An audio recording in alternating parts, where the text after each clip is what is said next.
Okay. Normally, you're supposed to speak for 10 minutes. Do you still want to speak for 10 minutes? I'm shortening it. Okay. I need a second. You need it. Yeah, maybe.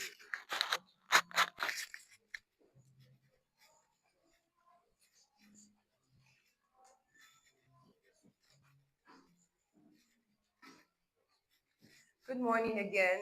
We are now officially live. And to kick us off, we'll be hearing from the convener for today's event, or one of the conveners anyway, Mr. Jeffrey Abdulatif Adoga.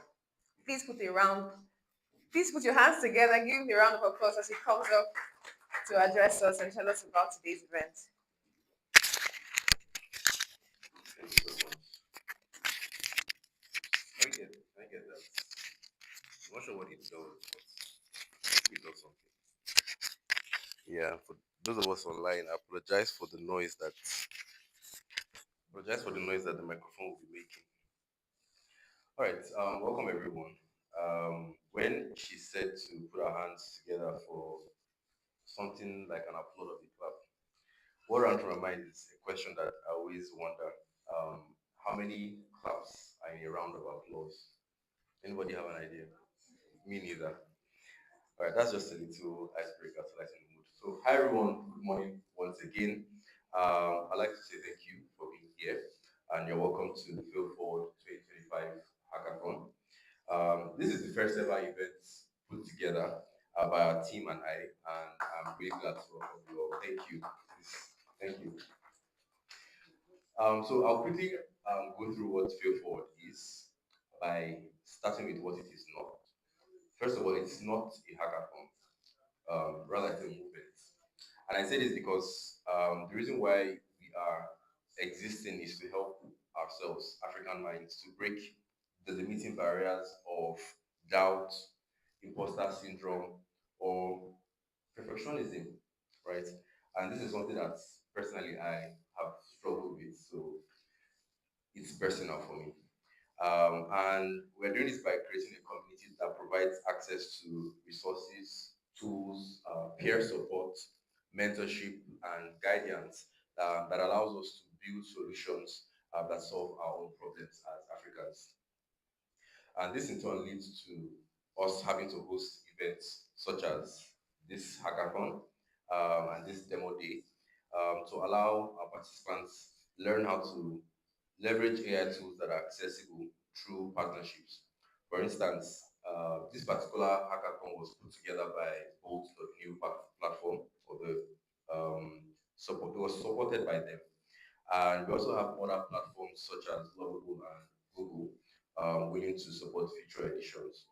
So that's something to look forward to. Yeah, please. Thank you for the applause. At Fail Forward, we strongly believe that the next great wave of African solutions will not be perfect on day one. As a matter of fact, no solution in the product world, especially, is perfect from day one. And this means that it will be messy. It's going to take a lot of trying and failing and eventually succeeding. But what's more important is that it needs to start now. And this is because the world has reached a point where in a single year we see technological advancements that would usually take 5 years or a decade to conclude. And in this part of the world, we still struggle with fundamental issues. And the reality is no one is coming to fix them but us, right? So our simple goal, once again, is to create that ecosystem that empowers builders to highlight problems around them, clearly frame them, right, and then build out the solutions that can be validated through real testing and interaction. And I say this because it's easy to have an idea, but you don't really have something tangible unless you have it in the hands of real people, real users who are giving you feedback. And I'm looking this way as I'm speaking because you guys were part of the 10-day build period and you saw some of the highlights, some of the information that was shared, right? So that being said, I'd like to welcome you all once again to the Field Forward 2025 Hackathon. And thank you so much to our supporting partners, the team at Urban Effect, some of which are here and whom I'm proudly representing. Also, thank you to the team at Weaver, also be represented by Ianu, right? And thank you to the AFF team. I can't see what's name now, but he's here somewhere. For giving us this location. Thanks to our supporters at Magic Carpet Studios, proudly represented by their CEO, and to the friends who gave their time and efforts and resources to be here today, thank you so much. I also have an amazing team who is putting this together. I have Mirabel handling operations, Bridget handling the community interactions, right from the very first day of the build period. I have Femi Badmos over there handling online audience interaction. I have Matthew as well capturing this moment. So thank you to everyone. And once again, I can boldly say that this in itself is us living out the philosophy that we are pushing, where we are starting, even if we don't have it all figured out. And I'm happy to have you all be a part of this. Thank you very much. Thank you so much. Thank you for that inspiring speech and for introducing us to today's program. To further deepen our perspective on innovation, youth leadership, and the future of technology in Nigeria, we'll be hearing from our keynote speaker, and I'm going to read a brief introduction about Mr. Fedi. Mr. Ferdinand is known for his work at the intersection of creativity, product development, and social impact. Today, he will be speaking to us on innovation, entrepreneurship, and technology's role in shaping the next chapter of Nigeria. He is the founder of Magic Carpet Studios, one of the continent's top animation, gaming, and digital storytelling companies, known for bringing authentic African narratives to global audiences. Under his leadership, Magic Carpet has collaborated with brands such as Cartoon Network, Triggerfish, and Microsoft Xbox. Please put your hands together for Mr. Ferdinand. He is also a Ford Foundation inductee, recognized for helping to shape a 50-year development blueprint of Nigeria, and has been honored by the Future Awards, MIPA Class of 2021, and most recently as a 2024 Emmy Awards member nominee. Beyond the creative industry, Mr. Fedi serves on the board of Slum to School Africa, supporting access to education for underserved children. He is the founder of the tribe and curator of the Creative Nigeria Project. Ladies and gentlemen, if your hands are not too busy, please a round of applause for Mr. Ferdinand as he takes us through the keynote speech. I'm so okay. I'm glad to be here, and I think I have a very short talk, and it's really interesting. A quote that came to mind when I sat down, just thinking, how do I come into this?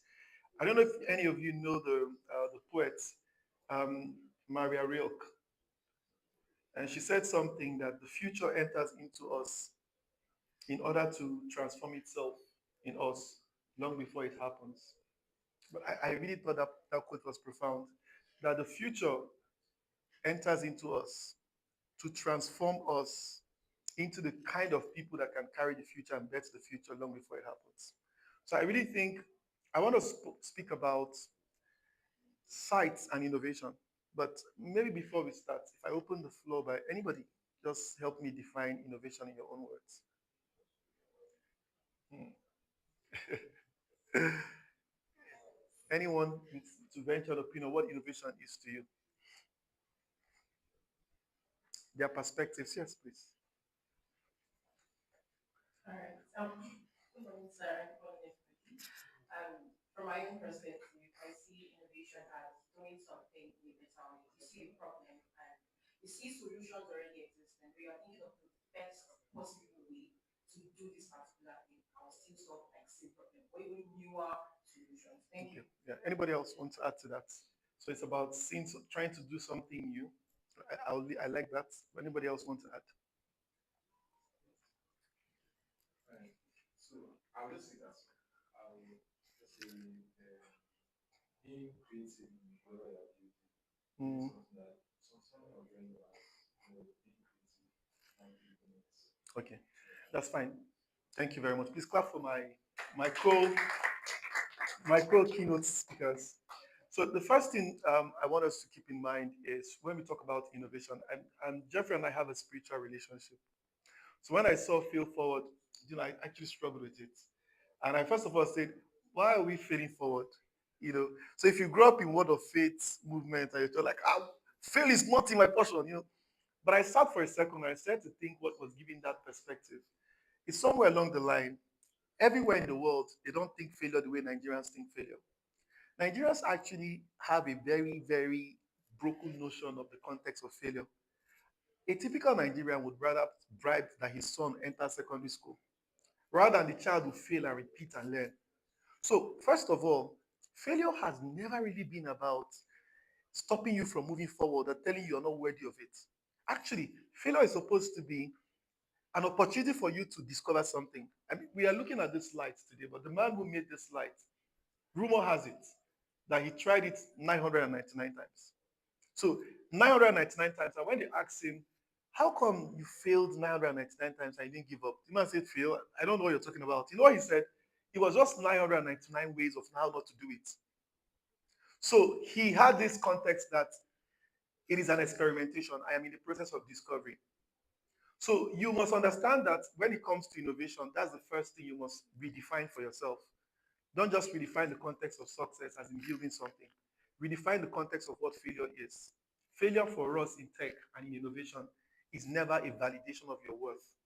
It's never a verdict on your essence and your personality. It is just simply a discovery process. Every iteration requires that. Every bug is an invitation to study better. So first thing first, innovation is discovery. Say innovation is discovery. Innovation is So discovery. don't let your cover your work, all the things you were coming up with in primary school, all those things that they keep telling you, like they terrorize us. Recently, there was a report. A woman wrote a book titled "It's Multiple Intelligence." Interesting book if you haven't read the book. The book actually said that there are eight multiple intelligences in a room, and I think there are even more. We haven't really quite unpacked them, but in that eight multiple intelligence, maths and English are only two of the eight. So if you were first in mathematics, and I think mathematics speaks of analytical mind. So people who use mathematics are analytical, so they fall into math, and I think physics could work around that space. Maybe some level of chemistry, because a lot of the periodic table requires you be able to figure out how the numbers interact and how they weave. So if you are scientific analytical, they say there's only one intelligence. So typically, when one person is actually good in science, they typically tend to feed into physics, into chemistry. So analytical intelligence is one of eight. But apparently in Nigeria's school system is 50%. So that which is one of eight intelligences in the room, they've made it, if you don't have maths and English, you can't even study anything else. So I know that a few courses they say enter without maths, but for most parts, in this Nigerian society, what will a singer be doing with mathematics? You understand? But anyway, that's to tell you a lot of people you call the load, go and apologize to them. They were not Olodo. You just did not know how to assess their intelligence. The school and the teachers that said everybody Olodo, they did not know how to unlock it. The second intelligence, which is very popular, is literal intelligence. So literal intelligence talks about ability to understand poetry. So people can look at the poet. You're listening to poetry, you want it to finish. Somebody's crying. And you're thinking, now what do they think in here? The reality is that poetry and lyrics, it's an intelligence. So you can actually see people write. Now, everybody's a writer because of AI, but before AI, you must think to write. So there is literal intelligence. And in Nigeria, it was another 50%. So if you understand literal intelligence, you probably will be able to do well in courses like humanities, in courses like linguistics, English, all of those things. Now, the other intelligence, they discovered one that was very interesting to me was intrapersonal. Now, this intelligence, it turns out that some of them, some kids just need time to think. So, for instance, if you give them 2 plus 2, 4, and everything, and you give them 30 minutes, they might not hack it. They just sit on it for a bit. But when they sit on it long enough, give them an hour or two, you come back, the child has cracked it. So they realize complete this in 30 minutes was a miss. That timing was killing other people's intelligence because they're intrapersonal. They just need to be alone so that they can actually think it through. That's how their mind works. We didn't know that. We just said exam is 30 minutes or 1 hour. Pass your paper, pass your paper. And then I'm still on number one. Pass your paper. You know, so we locked out that intelligence. But intrapersonal turns out that it's actually very useful. I will talk about how important intrapersonal intelligence would even be for you now. I don't even think that we all have just one of those intelligences. I actually would like to believe that we have almost all of them at different levels of development. But one other one that they found that was quite interesting to me was interpersonal. Now, these ones, they don't need to read the book. They just need to enter study group. Guy, beg, what did you read? You what did you read? Was it that principle? They learn by interaction. As everyone, so they're the ones that as exam is coming, they say, "More discuss them now, guys. When are we? When you study, you'll be saying, I won't read." They say, "No, more just a discusser." Trust me, that is their intelligence calling for them, because if they discuss it, they will get it. So for those people, teamwork is important to them. For them, their best teamwork, guys, let's come together because their mind works like a tapestry. As you're dropping something, this one is dropping something, their mind is weaving it all. And you just realize they made A, they never opened the book. You feel like, I don't know what they do. They just know their intelligence and they stay there. The others, there is kinesthetics. These ones are people who do movements. So for them, if you're teaching a child and you're not able to show the child can't see. So kinesthetics is a little bit more visual, is movement. So if you tell a child 2 plus 2, he might not necessarily get it, but if you show him it's 2 plus 2, the guy is studying everything, the motion and that's an intelligence. So they will get to work well. Then there is another one that is called can I say there's musical intelligence. So I remember a lady was talking about teaching her child how to memorize her phone number. The child never got it right. But what she did was put it in a song. 0 plus 080 080 680 680 5757 That's my number, by the way. But the child got it the first time. So when he goes to school, I say, "Can I call your mom?" 080, he goes back to the song. So a lot of things that you can convey to children, put it in a song. Now go check out the other ones. I think I've given you guys like 5, but there's special intelligence. They can enter here, they will see space, they play with it. It's like an open canvas. So those ones do. There is still a lot more intelligence. So here is the thing that you need to keep in mind. There is the fundamental thing about the way we were educated is most of us were educated as though there was nothing inside of you. But the meaning of the word education came from the word edusire. Edusire is also the same source word in Greek called create. So edusire, create, which is creativity, was fundamentally about pulling something from inside. So what education presupposes is that you sitting down here, you were born with something worth living.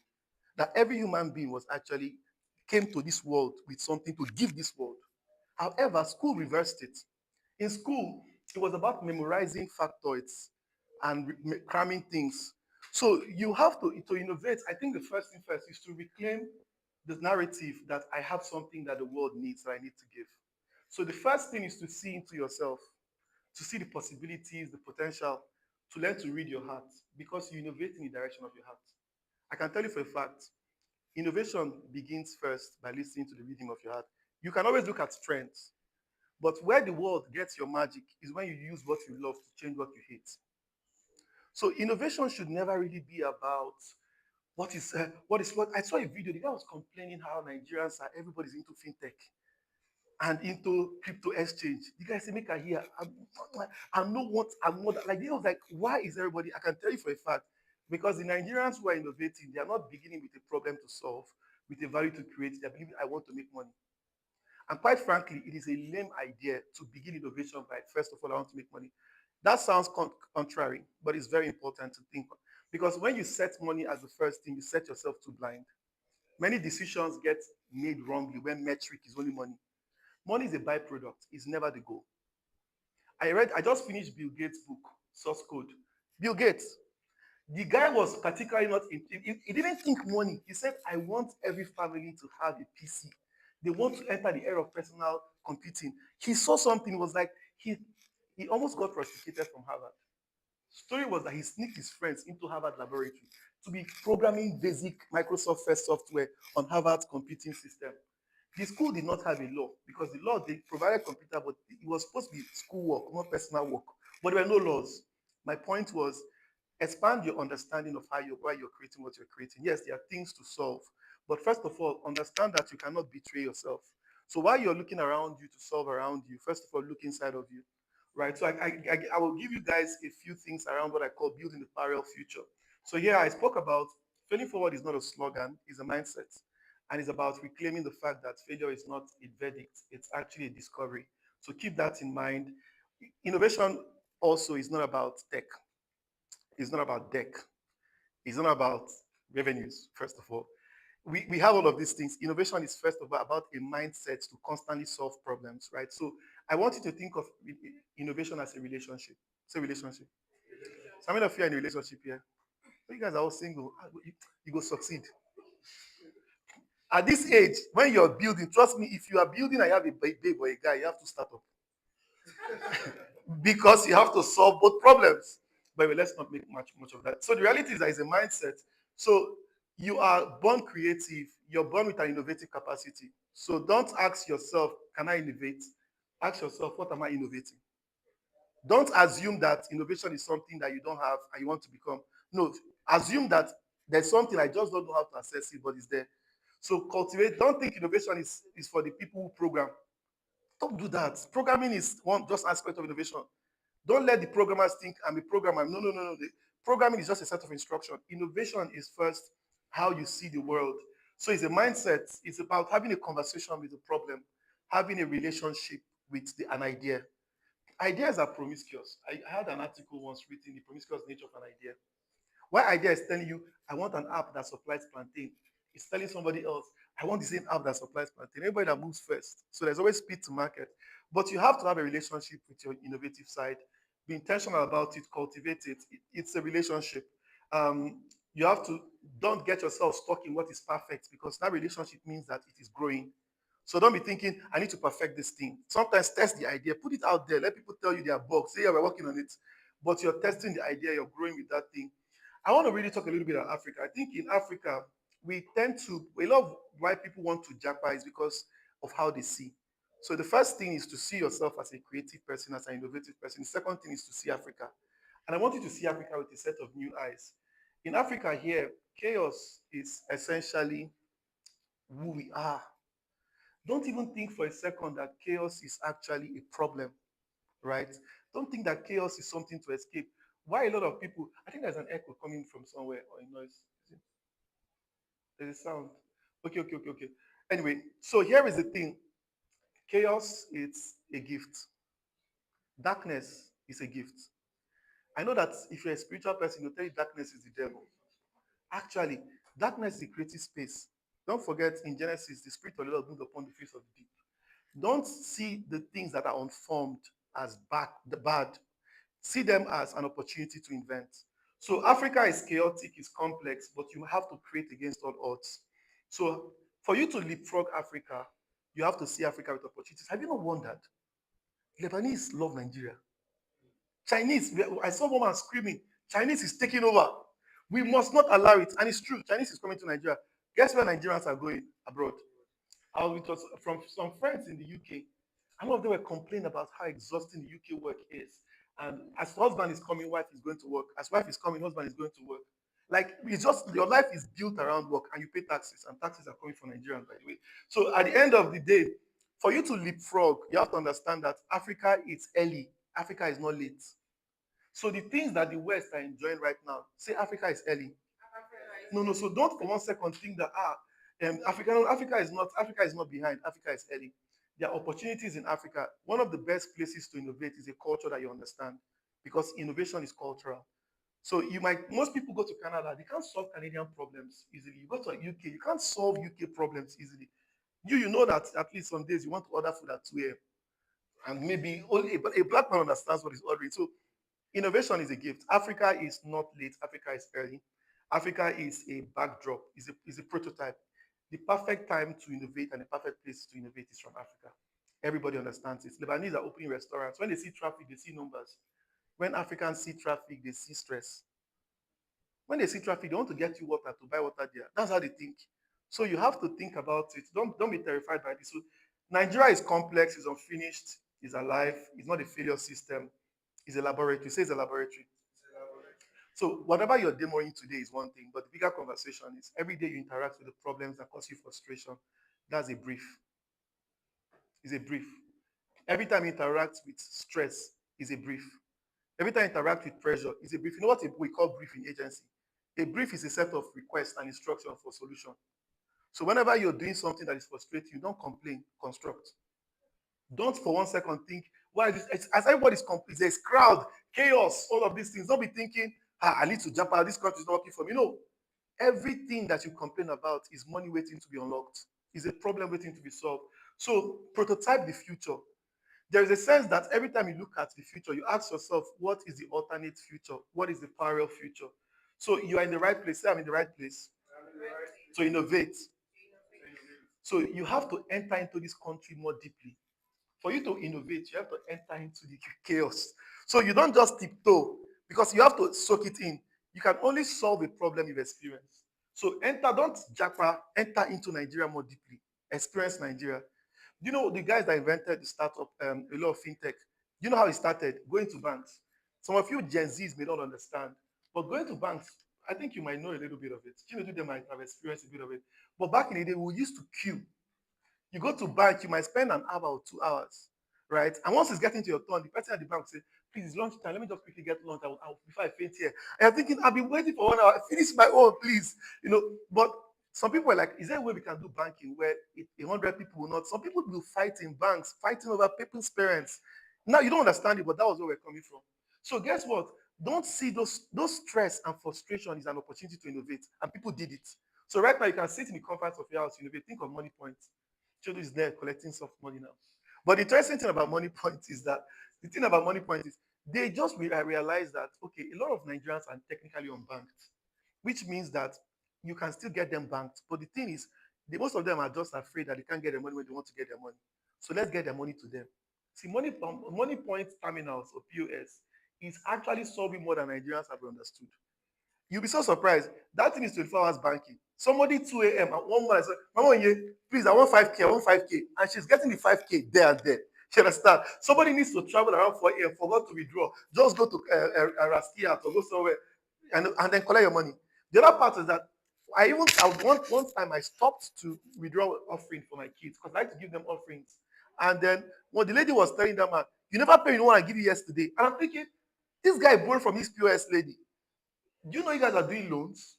I don't know whether it's interest free, but my point is when you hear 60% of Nigerians are unbanked, don't think, oh my God, there's no money here. No, think about how do we get them? A money point cracked it. So perspective is important than information. Data will give you insights. How you interpret that insight is how you navigate that challenge. So every opportunity you find, it's something that you have to first of all approach with the consciousness of how am I solving this. Now, one of the things I'm trying to solve, I hear that 60% of 70% of Nigeria African lands are arable but uncultivated. That means we have lands that can grow something, but nobody's growing anything. Then you now have another 40% of young people unemployed. When you think of ungainfully employed, they have job, but the job can't take them home. So when you add it, 90% of Nigerian young people are unhappily looking for the next big gig. Most people are just a job away from quitting. So we have a youthful population that is not working. So you need to engage them. So for me, innovation has to really be about looking around you, thinking of what you can solve. Let me move quickly. So open your eyes and open your mind. So open your eyes and open your mind. So I think in a sense, there is a sense that for the most part, if you watch Matrix, you get the idea that half of the world is sleeping. Look, we wake up, we go to work, but you might be sleeping. Let me explain what sleeping is. Sleeping is that you are a perfect person in the program. You know, you went to school. After school, you got into primary school. After primary school, you got into secondary school. After secondary school, what next? University. After university, get a job. After get a job, get married. After that, 9 months time, we come visiting. Right? No, but 90% of Nigeria, that's their life. I remember the first guy I met who told me he was taking a gap year. That was the first time I heard gap year. I said, what is gap year? He said he wasn't just, he wanted to go to university, he wants to just take a year off and just try things. You understand? That guy is so ahead now. But then all of us were like, gap year, go and jam. Like, we couldn't understand that somebody wanted to just, the guy said he just feels that, he feels life was too rushed for him. He wants to just lean back and try and figure it out. That guy is more self-aware than many people his age. So the idea again is don't just follow the program. So everybody's doing startup now, you're going to startup because it's a program. Then you have to open your eyes and open your mind. The only time you can solve is things you notice. When your eyes are open, you will notice more things than others don't notice. In this place here can be multi-million naira unicorn ideas that we're not seeing. It just takes an opportunity to see, and it's how you see. So innovation is actually seeing a way of seeing, a way of living, a way of contributing to human flourishing. So every time you interact with your environment, notice it. Everything you notice is an opportunity to invent. Right. So if you're in traffic, please be present. I really think part of the crisis of our modern world, if you're not present, you cannot solve. Like being present means pay attention, see around you. If money point guys did not notice that people were struggling to have access to, you have to walk 100 or 200 meters to get maybe the nearest ATM. Now somebody sitting down in your house under umbrella, giving you real time and then charging you for that. Money became more expensive. So it starts with, that's what we call consciousness. Consciousness is your ability to be aware of your awareness. So you are aware that you are aware, or you notice that you're noticing. So when you notice you're noticing, a lot of things will jump at you that you probably will not see. So the most important innovation ahead of us is not just changing market, it's changing how we live. So as you're observing and noticing, sometimes you're noticing there's too much stress. This thing can be simpler. Then there's an answer, there's an invitation to create. Oh, why is this thing taking so long? Sometimes you're trying to make something faster, you're making something cheaper. You only notice, this thing is faster, this thing can be cheaper. When you notice, you will change things. So we live in the age where problems are no longer waiting for permission to be solved. They're really waiting for people to notice them and be invited to create solutions around that. So you have to notice, you have to care. For you to build right, you really have to care. Don't just don't just want to be a CEO of a unicorn and then be giving speeches on CNN. I mean, that's cool if it comes, but the deeper reality is that you're solving something from empathy and from sympathy. Like you need to care about that problem you're solving. The real opposite of innovation is not failure, it's inertia, the inability to make anything happen to move, right? Um, Again, look at overlooked people, look at underestimated cities, look at ignored ideas. There are innovation there. Notice the ideas that are not working. Notice companies that are struggling. Notice companies that are already bottleneck. You might go to a company and realize that, like Microsoft was making a lot of money from the first company they're working with. The company didn't have a software, so it was their partner. But you can be your company's greatest innovator, the company you work for. You can just wake up and realize we can add this, add that, and tell them I want 10% on this idea because apart from my salary, I'm bringing something unique. And you sign your 10% in perpetuity. You understand? I hope they pay for you. So innovate in the direction of your heart. And like I said, the best innovation don't come from trend chasing, they come from heart speaking. Every irritation, every curiosity, every childhood question, every lived experience is time to innovate. The last thing I'll talk about is human flourishing, right? So I would say with innovation, you have to deepen your why. Don't just create because you're moving the world in a place of peace, greater utility. We need innovators that are not just plugged for self, they're plugged for something bigger. So it's no longer just about starting a company, it's about constantly trying to push human into new civilization. My friends run a company called Life Bank. And what Life Bank is a blood bank. So if somebody has an accident here, they go on the app and say, please, we need a donor. And if you're O positive, we need you. And in less than 5 minutes, the person is in the hospital. So they don't stop blood a lot in Nigeria. The technology of storing blood is challenging. So what they are solving is access to hospital. They are solving something. And I think that that's what we should do. Everything that is a friction, how do we reduce friction? How do we solve for human dignity? So I really think that as you sit down and create, the most important aspect is to ask yourself, what am I creating? What problems around me is inviting me to create? How am I seeing that problem? What future am I calling into now? See a future, a greater future. So it's how you see into the future because the future is always in the margins. So it's not where things are right now that you find. And I think as you start this journey of a relationship with your creative side, it might not be this first product that gets you there, it might be the third or the fourth. But today, begin your journey of relationship with innovation. And in time and in future, you find that you have a lot of portfolio to deal with. Thank you, guys. Thank you so much, Mr. Ferdinand, for that really insightful speech. When he said every stressful interaction is a brief, I was like, we are in the hot seat of innovation. So prototype the future, ask yourself, what is the parallel future? Thank you, Mr. Ferdinand, once again. We are now going into the heart of today's program. We'll be taking the presentations from our finalists. First, I'd like to confirm that all our finalists are present. We're hearing from 8 finalists. I just need you to indicate once I mention your product name so that I know that you're here. Tech Salvage, okay, Agri Market, Flood Guard Nigeria, Tailorly, Smart Tailor, Fresh Guard, AgriLingua, and then SAOT. All right. Since Tech Salvage is not here, we'll begin with Agri Market. And as you prepare for your presentation, I'll just share the information on how exactly this presentation works. You have 10 minutes for your presentation and then 5 minutes for the Q&A session with the judges. This is how we suggest that your presentation goes to make good use of your 10 minutes. The first 2 minutes are for introduction, 3 minutes for your problem statement and context, 5 minutes for your demo, and then 5 minutes for the Q&A. Did we get that? All right. So the first finalist to be showcasing today will be Agri Market. Please put your hands together as we receive Agri Market. Please put your hands together. Thank you. Encourage your fellow finalists.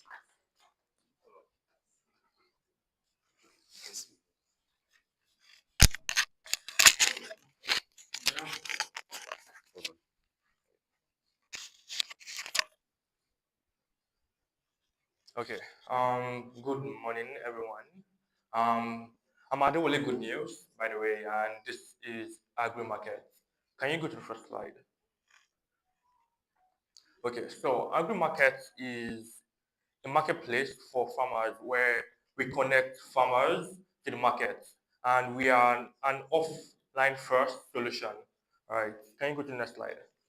So our solution is bringing the market to the farmers, where market so the farmers require middlemen to sell their produce to, to the consumers, right? But with our products, we are eliminating the middlemen and we're connecting the farmers directly to the consumers. So the farmers can just easily come to our platform, list their produce, and then the consumers can then come to our platform and also make purchase for their produce. Next slide, please. So the problem is no market access, unfair pricing, and no connectivity. The farmers, majority of our farmers in Nigeria are usually in rural areas and usually face zero to no connectivity. And this is some of the problems that they face, and this is one of the reasons why they can't access the market. Can I go to the next slide? Okay. So for our market validation, we were able to interview 15 smallholder farmers in across Nigeria from Edo, Ogun, and Lagos. And there was one key complaint: how can they access the market because they face internet issues? So how can they access the market with zero and low internet connectivity? Okay, so this is just a brief user story that we came up with. So these are some user stories of people before agro markets. This is the farmer, Mr. Osan. He's saying the network here is very bad. He travels 5 kilometers just to check his WhatsApp. And by the time he returns, the cassava buyer is already gone and has bought from someone else. These are other stories that we've gotten from our farmers. Kindly go to the next slide. Solution, an offline first marketplace, and it follows just 3 simple steps, right? The farmer lists the product offline, and when they are able to connect back to the internet, it syncs to our application, and then the users can then see the produce. Secondly, it auto syncs when the internet is available, and then the buyer can then make purchase, can see the produce, and then make purchase, and also make purchase for the goods and also for the logistics, right? And our unique proposition is that we are 100% offline, no internet needed for the farmers to list their produce. So they can just easily come to our platform, list their produce, and whenever they have internet, it just links to our platform, and then the buyers can then access the produce. So this is just a screenshot of our application. They list the produce, they create it, and then the buyer can then check out to pay stack, and then they can also track their order. So we connected to a live it's an API, a logistic API called Terminal, and then with the API, with the Terminal, it helps them to process and like deliver their produce. Next slide. Okay, so this user story, this is what we expect for after they start using our product, right? We expect them to be able to create listings offline, to be able to access the market without middlemen, right? And without even up to 2G, 3G phones, they can be able to access the market and list their produce. Can you go to the next slide? So these are our key features on our application. We're offline first, and we've integrated payments, easy payment for the consumers to make payments to the farmers. We also have real logistics where we provide logistics for the consumer. They don't need to outsource logistics. It's all on the platform. And then we have progressive web application where they can just from it's a web application, but they can just easily install the application on their phone. Even though it's a website, they can use it without internet.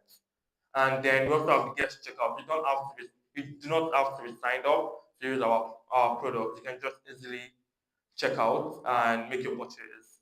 And then we also have a seller dashboard. The farmer can track people who are purchasing the items, and they can update the order status to pending or it's ready or available for pickup just to just to inform the customers that making the purchase. And this is our technical architecture. The front end is built with React TypeScript, and for the offline functionality we use index DB, and our backend we're using Superbase. And this product is built for 2G to 3G devices.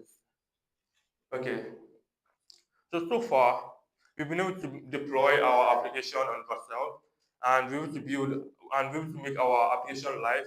And we also tested with three real farmers, right? And they've given us real feedback and they've been able to validate our platform. And with Terminal Africa API, we're able to provide real real delivery codes and real delivery feedback. They can easily the consumers can easily track their delivery, their produce delivery. Next slide. So our business model, we are going to be charging 23% on every order, and we're also going to be charging for premium listings. So people who want their produce to be on the top, we charge them for premium listings. And then for logistics, we'll also be charging them 3% on logistics. Next slide. Our competitive advantage, what makes us different from every other agri market solution out there, is that we are 100% offline, low data usage. You do not need a lot of data to use our application, and it's not an application; it's a web application. So there's no need for downloading, or there's no need for an app store to download our product. And we have integrated logistics, and we also have guest checkout. You don't have to sign up for to our platform. Next slide. So moving forward to next our roadmap, future plans that we have is one, we want to be able to add shopping cart and Filio integration where when they make purchase, right? When they make purchase, the farmer gets notified using Filio SMS. So they don't really need to be online to confirm if a product, if an order has been made, they'll just be notified using the SMS. Then Q2 2026, we want to be able to collaborate with farmers and to scale, right? And then Q3, we want to introduce financial services, like we want to be able to lend to the farmers their to grow their to grow their business. And then Q4, we plan to expand to other countries that are facing this issue where majority of the farmers are in rural settings. Our scan, we want to win this hackathon, right? To get so the funding, if we win the hackathon, we get to have the funding to scale, right? Then we also need funding for user acquisition, then partnership with farmers. If you know any farmer or any farming corporation, you can let us know. And then we also need beta testers to test our platform in multiple regions. Next slide. Okay. So with agri market, we want to empower millions of smallholder farmers that are rural communities, and we want to help them to connect to the market without internet and without a good mobile device, right? And we want to be able to bridge the gap between farmers and buyers without any need of exploitative middlemen who charge excess amount of money just to bring the produce from the farmers to the consumers. Thank you. Can you go to the live link now?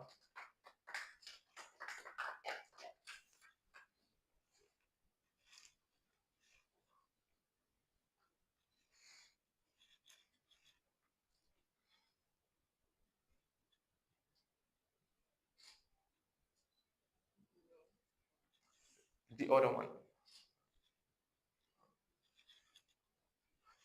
Sorry, this one. Yeah, okay. So this is our application, our product, right? So this is just currently logged in, or even without logging in, you can also view listings and make purchases, right? So kindly go to browse. So from this dashboard, the consumers, just you and I can easily just go through our platform and then they can view products that have been listed on our platform. So let's say farmer from Ogun or Edo listed a product. Let's say they listed yam, tomatoes, right? You as the user can just come to the platform and then browse through the listing. Can you scroll up this? Can you click to order?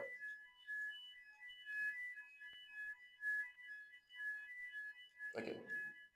Can you scroll up? So in our platform, you can either organize your pickup or make use of our service, our logistics service, right? Kindly pick the in-app delivery via terminal. Yeah, then can you scroll up? So in our application with terminal, we just collect your details and then you get your order delivered to you. Can you? Okay. I think there's no need for that. Can you just go away from this model? Okay. And as a farmer, because this is a dual application where both farmers and both consumers are in both platforms, right? So can you go to sell produce? So in this sell produce, you as a farmer, right, can just easily come to this platform and then can fill in all these details on your location. Can you scroll up? So can you scroll down?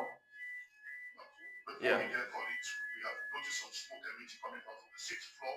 We are calling small staff to evacuate the floors. Thank you. Evacuate. Okay.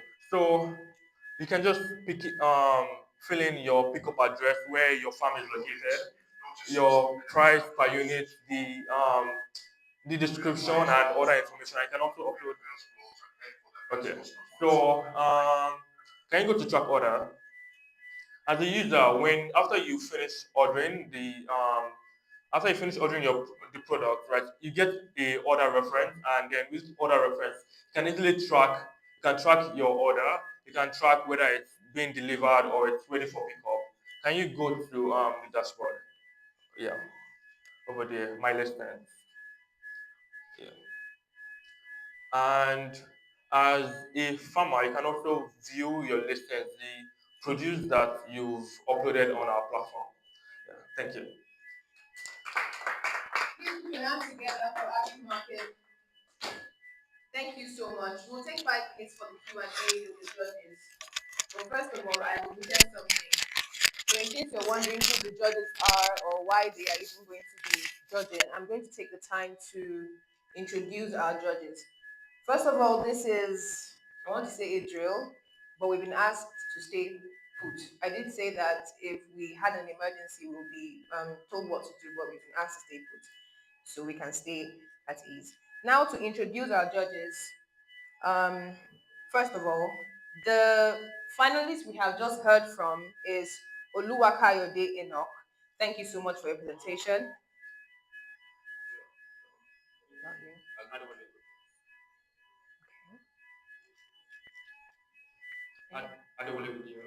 Okay, thank you so much. Good news.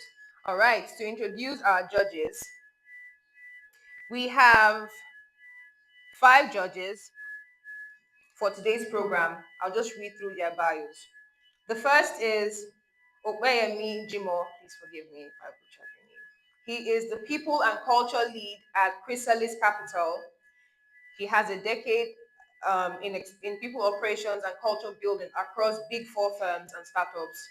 Mr. Opeyemi helps founders create structures where teams thrive and growth flourishes. He is passionate about empowering people to reach their full potential.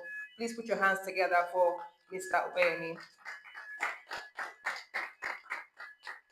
Are we afraid? Are we scared? Okay. All right. Our next judge is Mr. Chinedu Udeze. He is the customer experience manager at Moneypoint Group.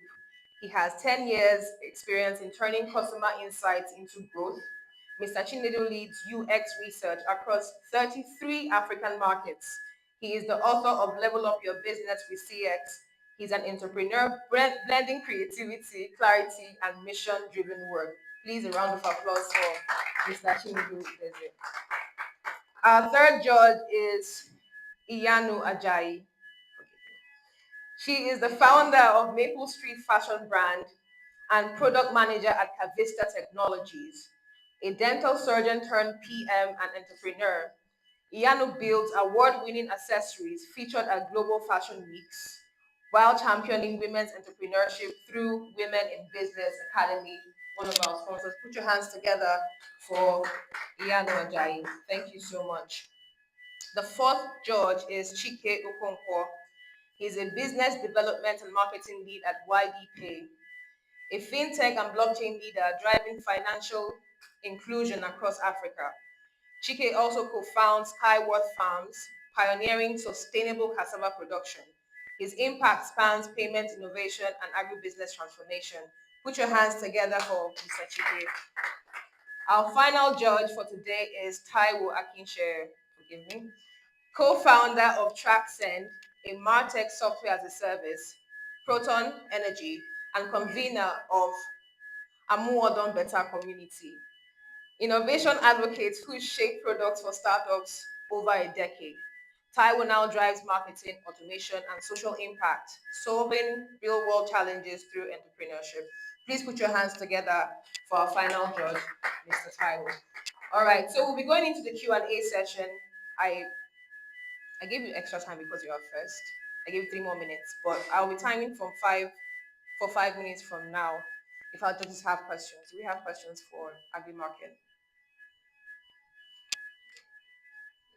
Okay. Okay, so can you just let's say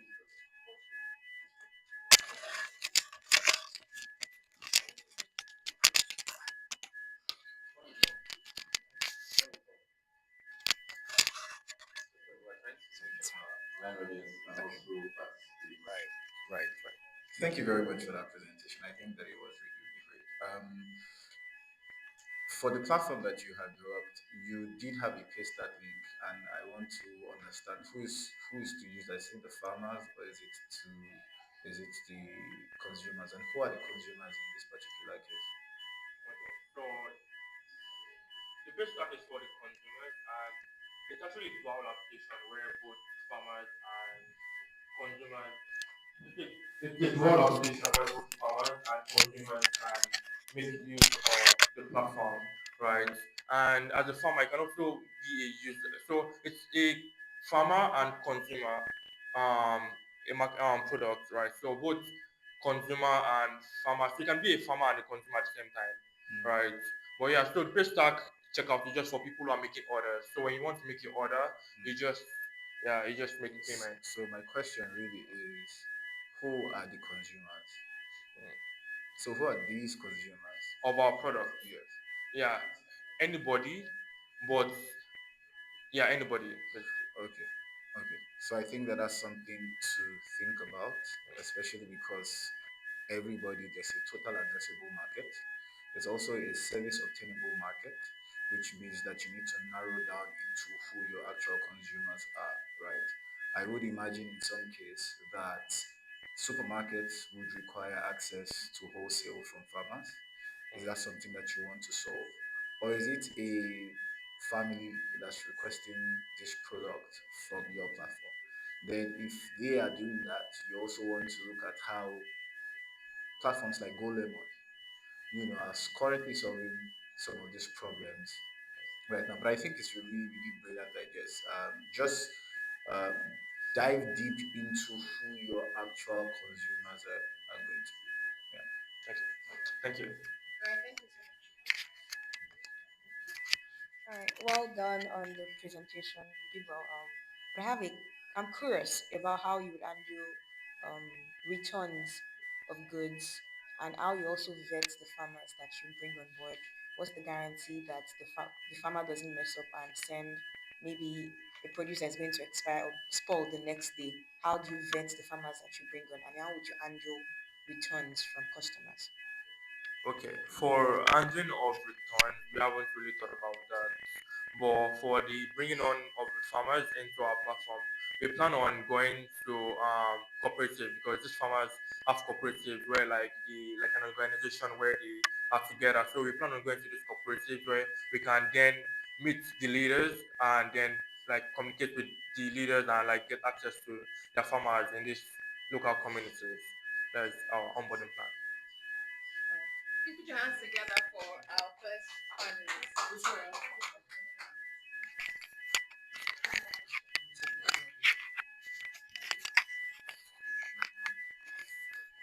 Um, well done, first and first. I think it's a brilliant idea. So a couple of questions.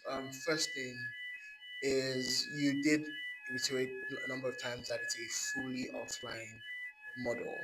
But then at the beginning of the presentation, you did mention the need of farmers having to sync to the internet. So that is not a fully offline model, right? So you will need to rephrase or reword that because yes, they can set up or release their produce offline, but there's a need for them to come online so that it can sync right to your database, if I'm correct, right? Okay, so that's one. Two, this system is really like is mainly a marketplace, right? If I'm correct, so it's not that you have your farmers; you're just connecting Farmers, farmers. yeah. Yeah, so farmers can sign up, and then users just go to buy farm produce, almost like a Jumia for farm products. If I'm correct, right? Okay. Um,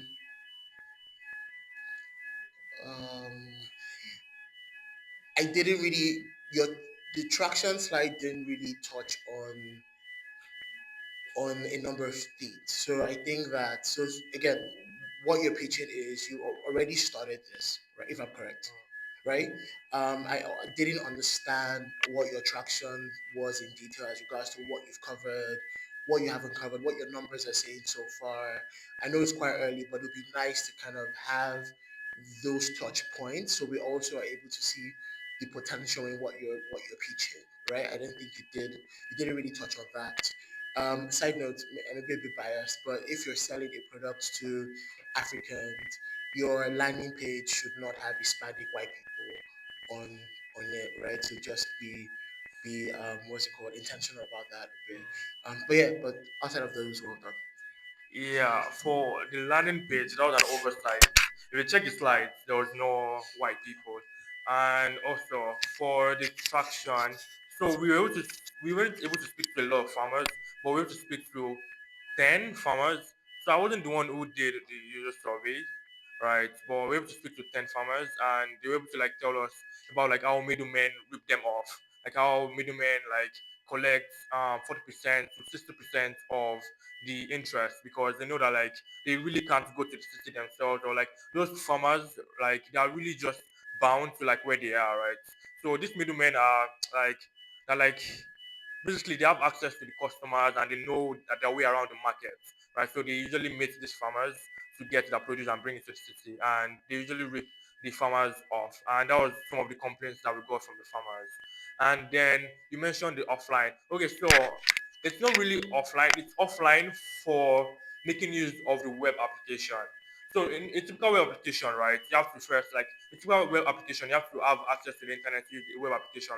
Like if you don't have internet, you can't easily just go to google.com. Like you need internet to go to google.com. But with our platform, right, you do not need the internet to make use of our platform. So you can make so like a farmer can list the produce, like they don't need internet, you can just list the produce, and anytime they have access to internet, it just syncs on the background. So they don't really need to have access to the internet at that particular moment to list produce. You can just it just syncs at the background. Yeah.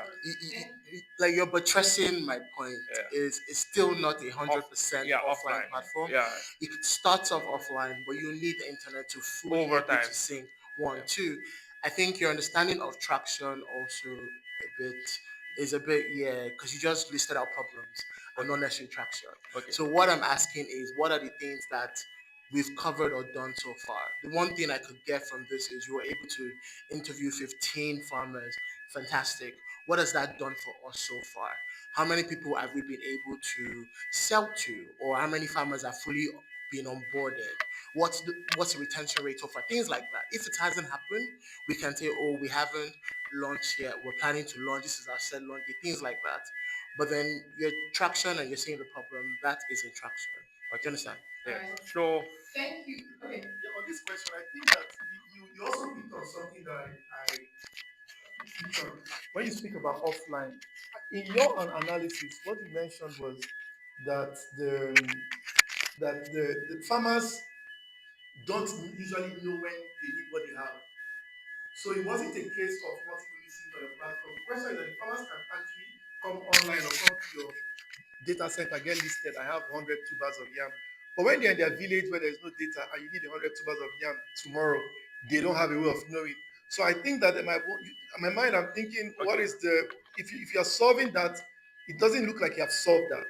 okay, The other part of the thing is that when the farmers tell you off takers are making 40%, most times they don't necessarily understand the logistics of moving these things, the security implications. Most of them have to move with soldiers or military men. Sometimes they have to have storage backup so that some of those things can be stored. And so farmers just have, I produce this, you bought it from me for 20K, but I know you're selling it somewhere for 60K. That's how farmers think. So I think you also want to interrogate that thought process in such a way that it's not just about eliminating middlemen. For you to move things in scale, for these things, some of them are perishable. If the farmers don't have the right mechanism of transporting those things, they might lose them or they might even get spoiled. So it's important to interrogate it further and see how you evolve. Okay. Thank you so much. Thank you. We've gone past Yes. your time. Those are not really okay. questions. They're things for you to take note of, so you can prepare for some other time. Thank you so much. That was a wonderful presentation. Not that Nigeria, please get ready. Please, when you're presenting, you stand this way so your backs are not turned to the judges, and then we can see your slides. When you come, please introduce yourself, and then you can keep up 10 minutes. I will be strict on the time.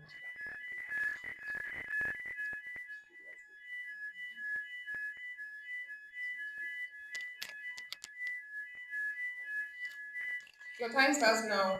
10 minutes, please. And your demo is a part of your 10 minutes. Yeah, it just has very smooth balance.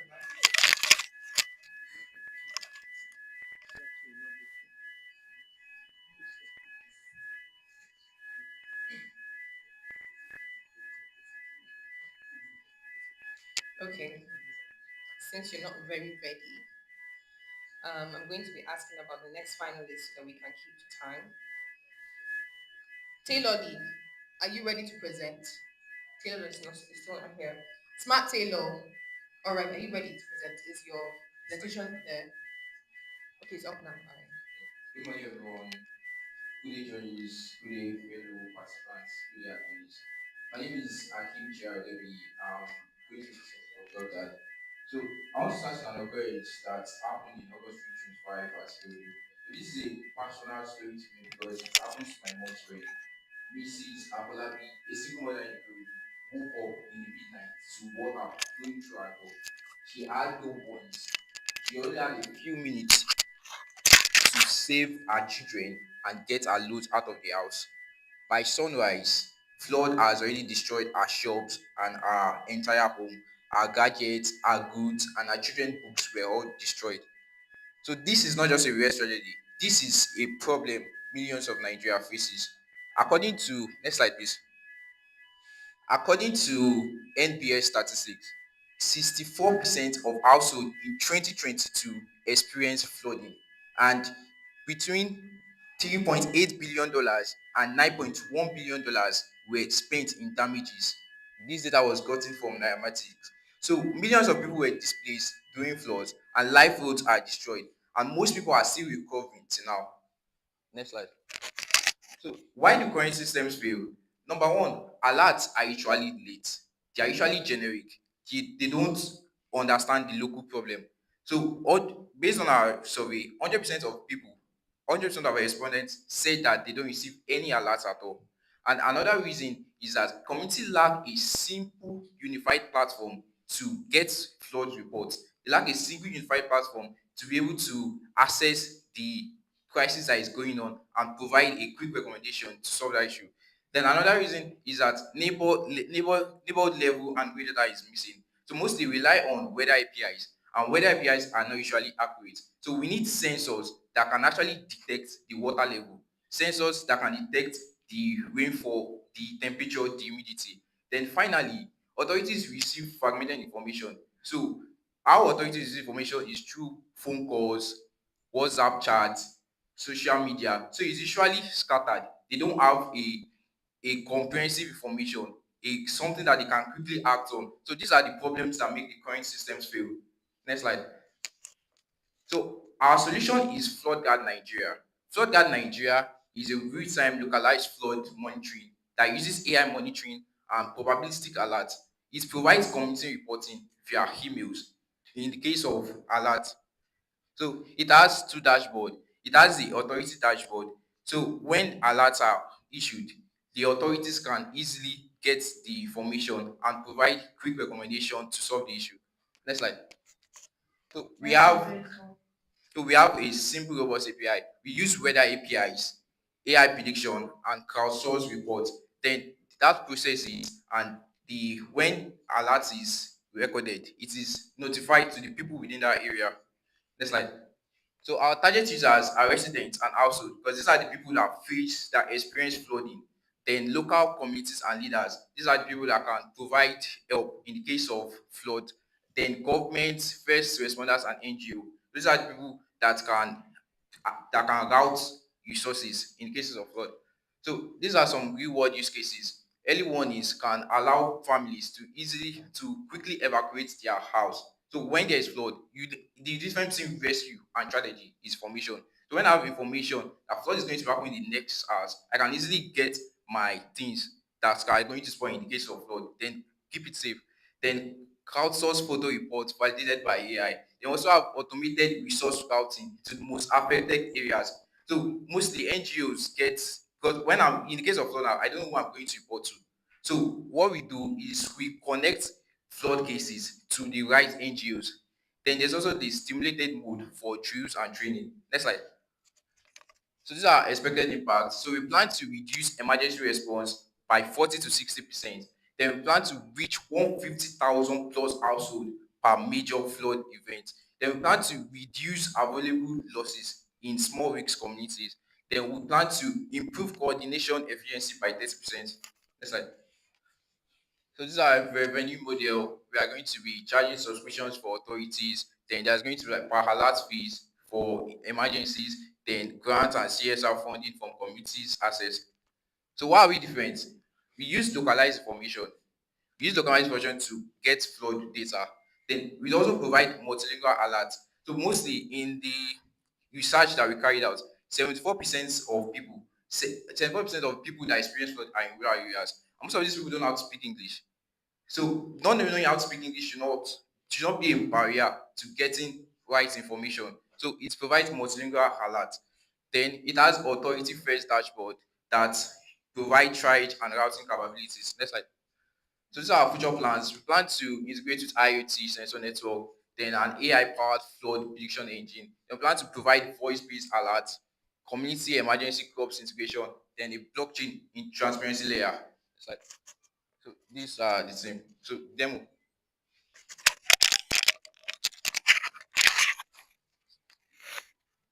You have 3 minutes left for your demo.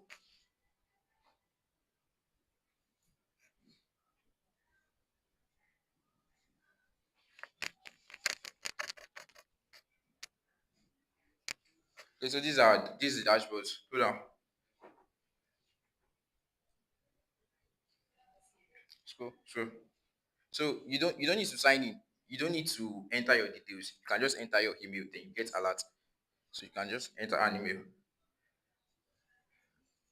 So why it does that? Then it has two accessibility dashboard. There is a citizen dashboard and there is the authority dashboard. The citizen dashboard is for citizen to be able to analyze flood risks and to be able to get alert. Why the authority dashboard is to be able to get crowdsourced reports from citizens and route their complaints to the authorities.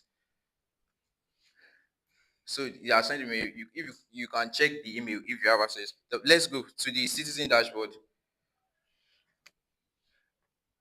So you can check flood risks, temperature, rainfall, humidity, wind. So we get this information from weather APIs. Then our AI prediction engine assess the flood risks. So you can also check for other locations. Like I can check for Ibadan now or Ibadan where my grandma lives. So if she's safe, 0%. So yeah, that's it. Next. Then there is the emergency report form. So you can submit the emergency report. So mostly in cases of emergencies, if the difference between rescue and tragedy information. So if you can submit emergency reports, we are going to connect you to authorities that can provide resources for you. So just submit that. So that's it. Then go to the authority dashboard. So this is the authority dashboard. This is the authority dashboard. So this is where the complaints are submitted. This is where they can be configured. So it has the emergency centers button that you can just contact. Then alerts are sent with a safe map. So the alerts are sent with a map that provides a safe route in the safest, dirtiest way in case of flooding. So it provides a dry path for you. It also provides information to emergency centers that are in that area. So that's it. Thank you so much for that. Put your hands together for Plug That Nigeria. I'm proud of fellow Chinese. Thank you. Do you now take questions from the judges? You have 5 minutes to do that. All right. Well done. I really like the idea, and I like the fact that you started with a personal story. It was an easy catch, and then you followed up with data. However, I was curious about the sign up point. You said that most of the places where these things happen, it's rural areas. They don't even speak English, but the sign up stuff requires email. How many of the people living in rural areas actually have emails that will be able to sign up for that? Actually, we wanted to use twice, but during we were submitting, they said the judges have to test it, and Twilio does not allow it's this paid version that other numbers cannot use unless it's a registered account with their number. So that's why we actually switched to email Emails, alert. but you would eventually. Yeah. Oh, sorry, and one more thing. The first slide, um, it's a deck, but try to ensure that if you go back to the first slide, I don't know if you can do that. It's written in white, then the picture in the background is also like black and white. And so I couldn't even see what was written there. And I think on the second slide, that was also a problem. So just pay attention here. If you're looking at it from this side, I can't make out some of the words there. So pay attention to that. Yeah. Thank you so much. We have 4 minutes. I think this is just more feedback in a sense, just in terms of the presentation, right? I think it's a really great idea. I think that there was a clear communication of why the problem exists. There were several problems that you identified there. And so my question is, how did you interact with the users to get this, the data that you've shown us today? How did you interact with? You said the survey you conducted, right? So how many people did you survey? So you take that. We actually brought people and we also reached out to some people. So based on what our research, we actually noticed that almost 75% of people actually don't have um, they don't know which platform to use. They are not sure of whether there are systems that exist like that. A lot of failed solutions like they don't have awareness of it. So that's how we came up with it. Okay, so also we asked the survey, we asked the respondents that do they receive any alerts at all? 100% of them say they don't receive any alerts in case of flood. They also asked do they feel a platform that will provide alerts for them in case of emergency? 100% of them said yes. Then we asked their geographic location, whether they are in a rural area or an urban area. So 74% of the people that experience flood are in the urban areas, why 47 or why 36, sorry, 26% of people who 26% of people are in urban areas. So adding a that's why we considered the SMS feature that we wanted to implement. So instead of even coming to the website to enter your email, you just going to be like an SMS password that it detects intent. So So it just detects your email address. So in case of alerts, it just sends it to you because in rural areas they have low connectivity. So most times they don't have data.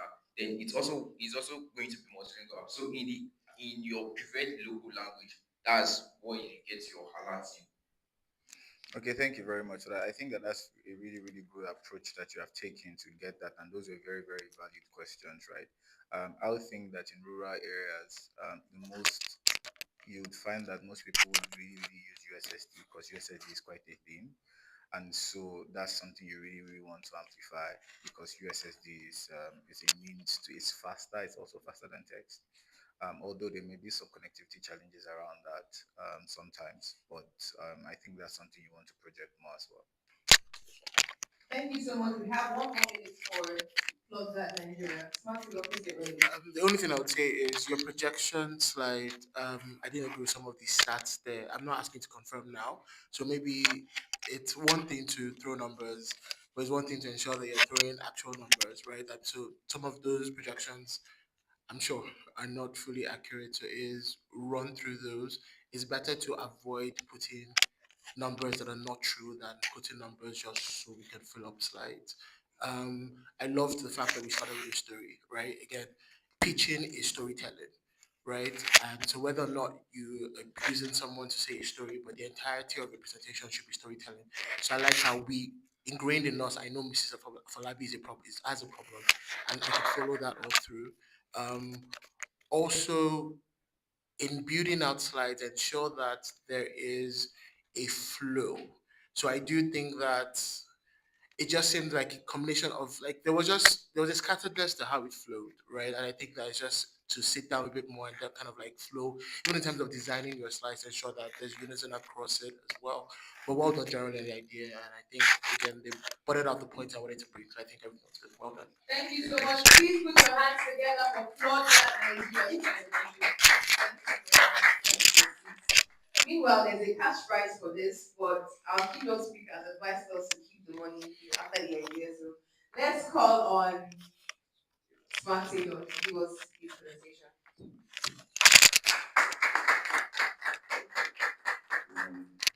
Good morning, ladies and gentlemen. I'm Samuel, and today I will be presenting my product, Smart Tailors.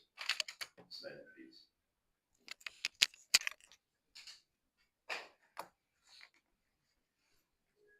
So, so first of all, how many of us have had encounters with our tailors? That Auntie Kemi that has kept your material for so long, she has refused to even cut it, let alone even do the seam.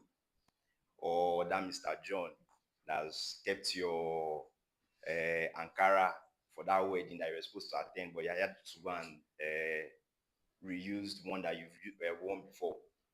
So, show of hands, how many of us have had such encounters with our tailors or fashion designers? Thank you. So, next slide, please. So, I noticed from my survey, our tailors go through one of very four key problems. One, which is the tailors struggle to manage with multiple clients and deadlines. This is Oblé season, right? We've all displaced our various materials to our favorite tailors. Oh, I'm going for that wedding, I'm going for this event. Get me my material, deliver on time. Customers lack visibility, or even customers most times don't know what they want. You walk into a tailor's shop and you want to take your measurement, and they just open one book that is scribbled with so many handwritings, and they take your, and that's where they record your measurements. No accurate record keeping, no proper way of organizing things. Or they even tear out a sheet of paper. Or highest I've seen, somebody will bring out his iPhone and record it on his notepad with your name and all that. Still not very efficient, because anything could happen to any one of those tools. Books misplaced, papers thrown away, phone gone. Please, previous slide. Tracking jobs and revenue. So they don't even, most of them too also find it hard to hire helping hands, finding people that will assist them in several stuff. Next slide. And that's where Smart Tailors comes in, right? As you can see, I'm wearing my own tailor-made outfit, although it didn't come without its problems.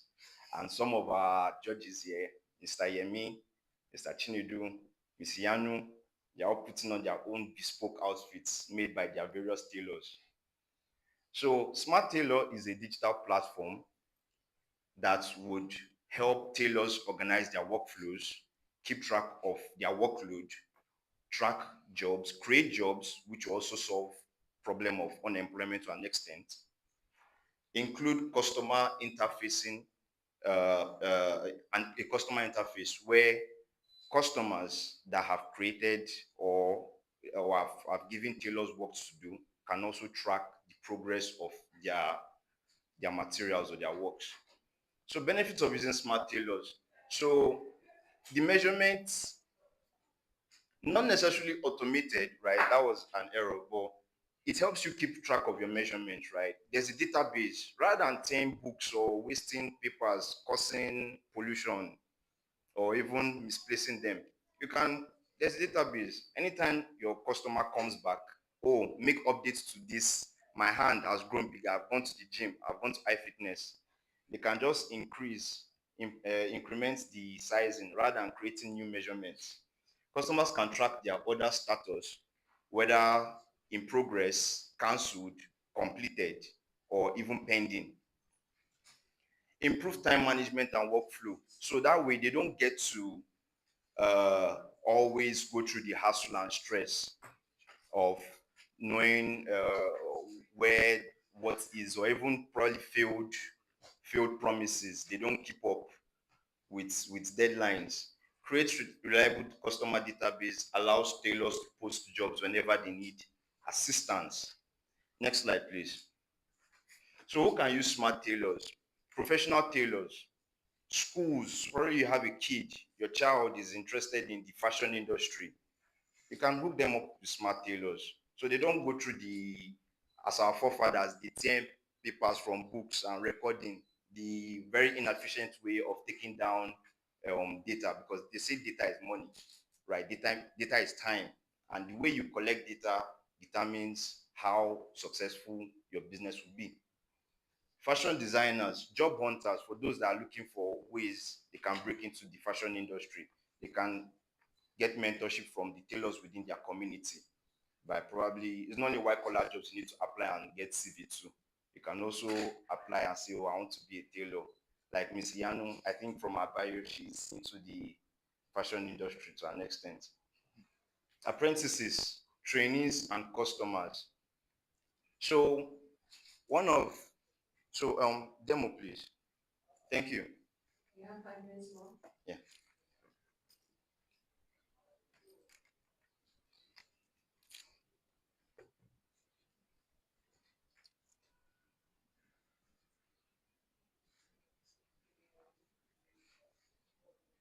So Smart Tailor or Smart Tailor Pro, anyone?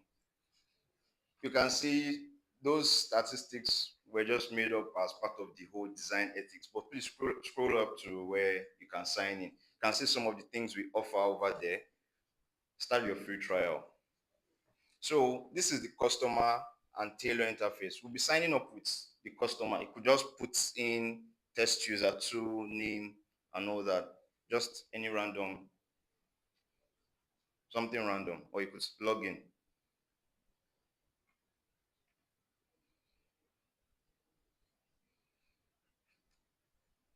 So we'll be starting with the tailor interface, right?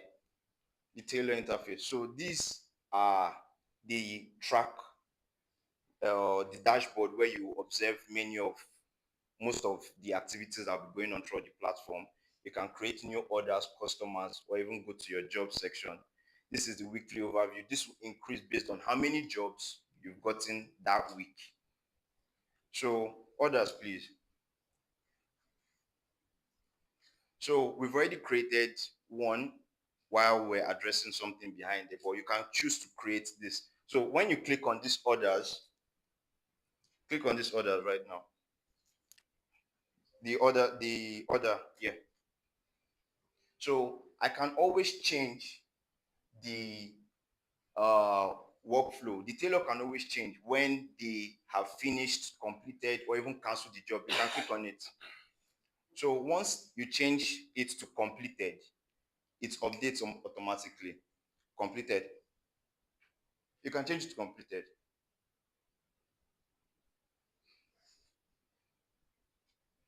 It updates automatically. So when you go back to the dashboard, your dashboard has already assumed that you've received the money for this. It goes into your tracking dashboard where you can see revenue you've made, your track records of how many people you've worked with, and so on. Please go back and go to the measurements.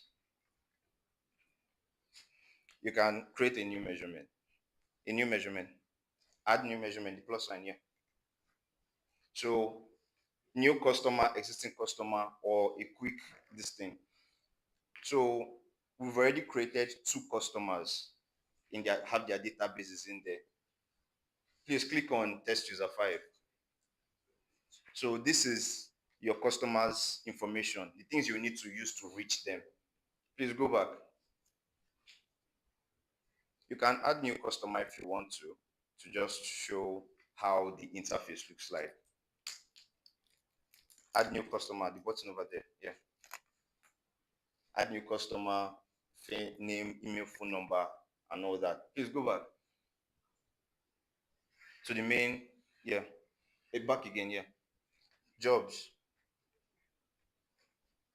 So you could decide to post new jobs that would also be sent to the client, sorry, the customer interface, where people that are looking for jobs can also view. Profile, please. Profile. So on the general settings, I've included multiple languages. For all you know, you might be a tailor in Nigeria, but nothing says you can't go global. So for all you know, the person that is even using smart tailors may be in Germany, and you can always, and probably they don't know how to speak English. So on their own end, they'll be able to see or read or interact with smart tailors as they see fit. Please, you can go out and log out, and let's just briefly go through the customer interface.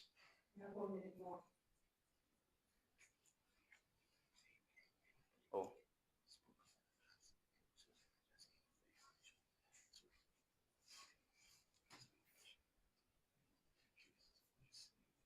login, login.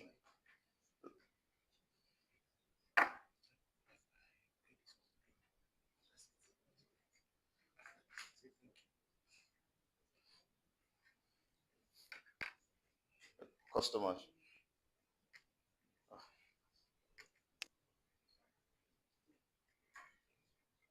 You have to log out. You have to log out. Okay. But Thank you so well, much. you get the idea. Yes. Thank you so much for your presentation. We'll be going to your Q&A session, but we have questions. Okay.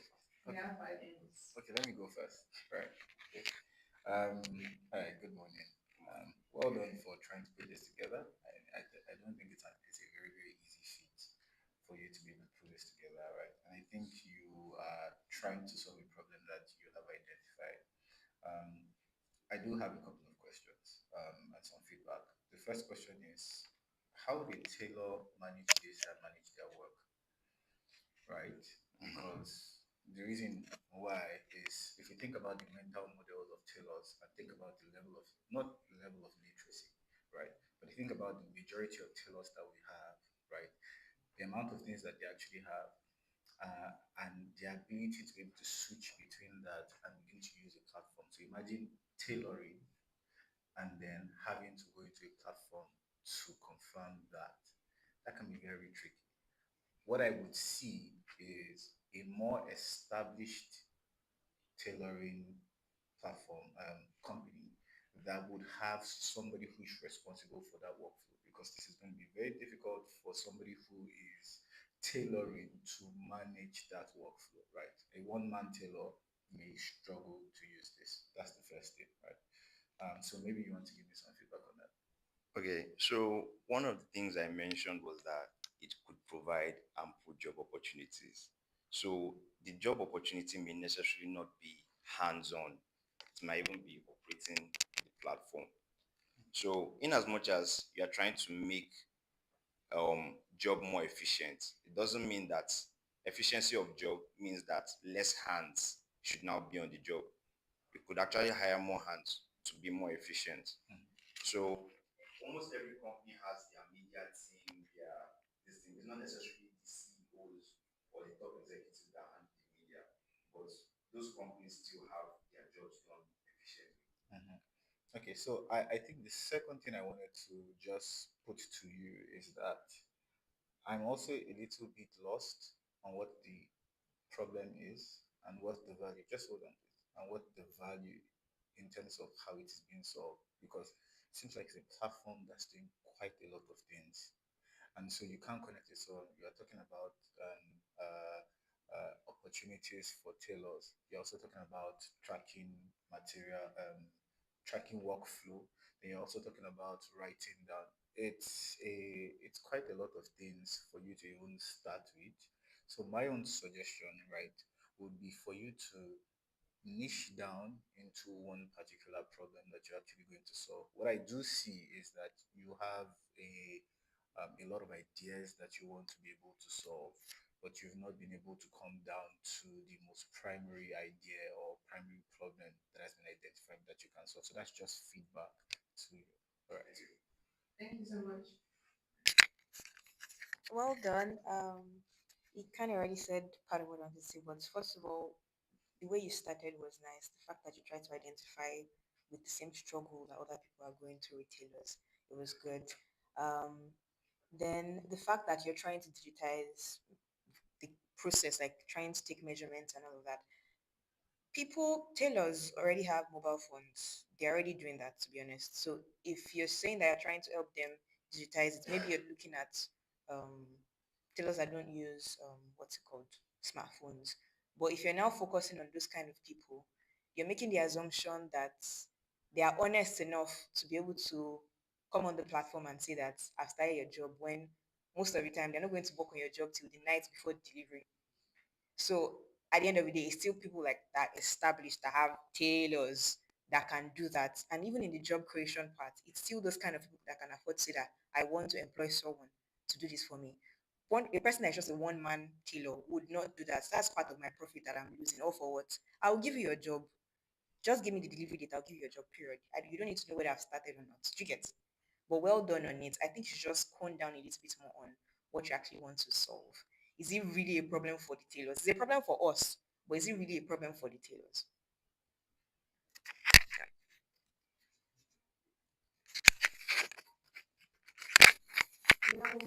Okay, well done, generally, mentioned. I do like how you started, and I like how you involved us, in your presentation as well. Um, when you were speaking, the first thing I thought was convenience. I'm like, who are we selling this to, and how is this convenient for me if I'm a tailor? So you mentioned something about your target, like who's your target audience, right? Are you selling to specific types of tailors? And again, there's also a customer interface or dashboard here as well. So is you need the tailors and the customers to use this platform, right? So how are you selling that? Who are you selling to, right? You mentioned when he spoke about the tailor seeing this as some sort of burden. You mentioned, hiring someone to kind of man this process. I'm a tailor, right? Let's say I own a business, Obioman Sons. No offense if your name's Obioman here. And then you told me that I should hire someone to come and man this process. And she said, that's money I'm throwing away, right? The biro and paper that I use or the notes on my phone that I use hasn't stopped my process. I don't see it as a problem, right? So then, are you creating ease for me or are you creating a burden for me, right? So I think is also again trying to figure out the niche problem we're trying to solve. I understand that there's so many aspects to what the platform can do, and we can build that as we go. But also trying to figure out what's the niche problem we're trying to solve and how do we go about solving that problem. And then once that makes sense and you understand what the audience is and how I can market and sell to them, then I can now perfect the tool or the platform. One, two. Another thing that kind of threw me off in the presentation, alignment was a problem.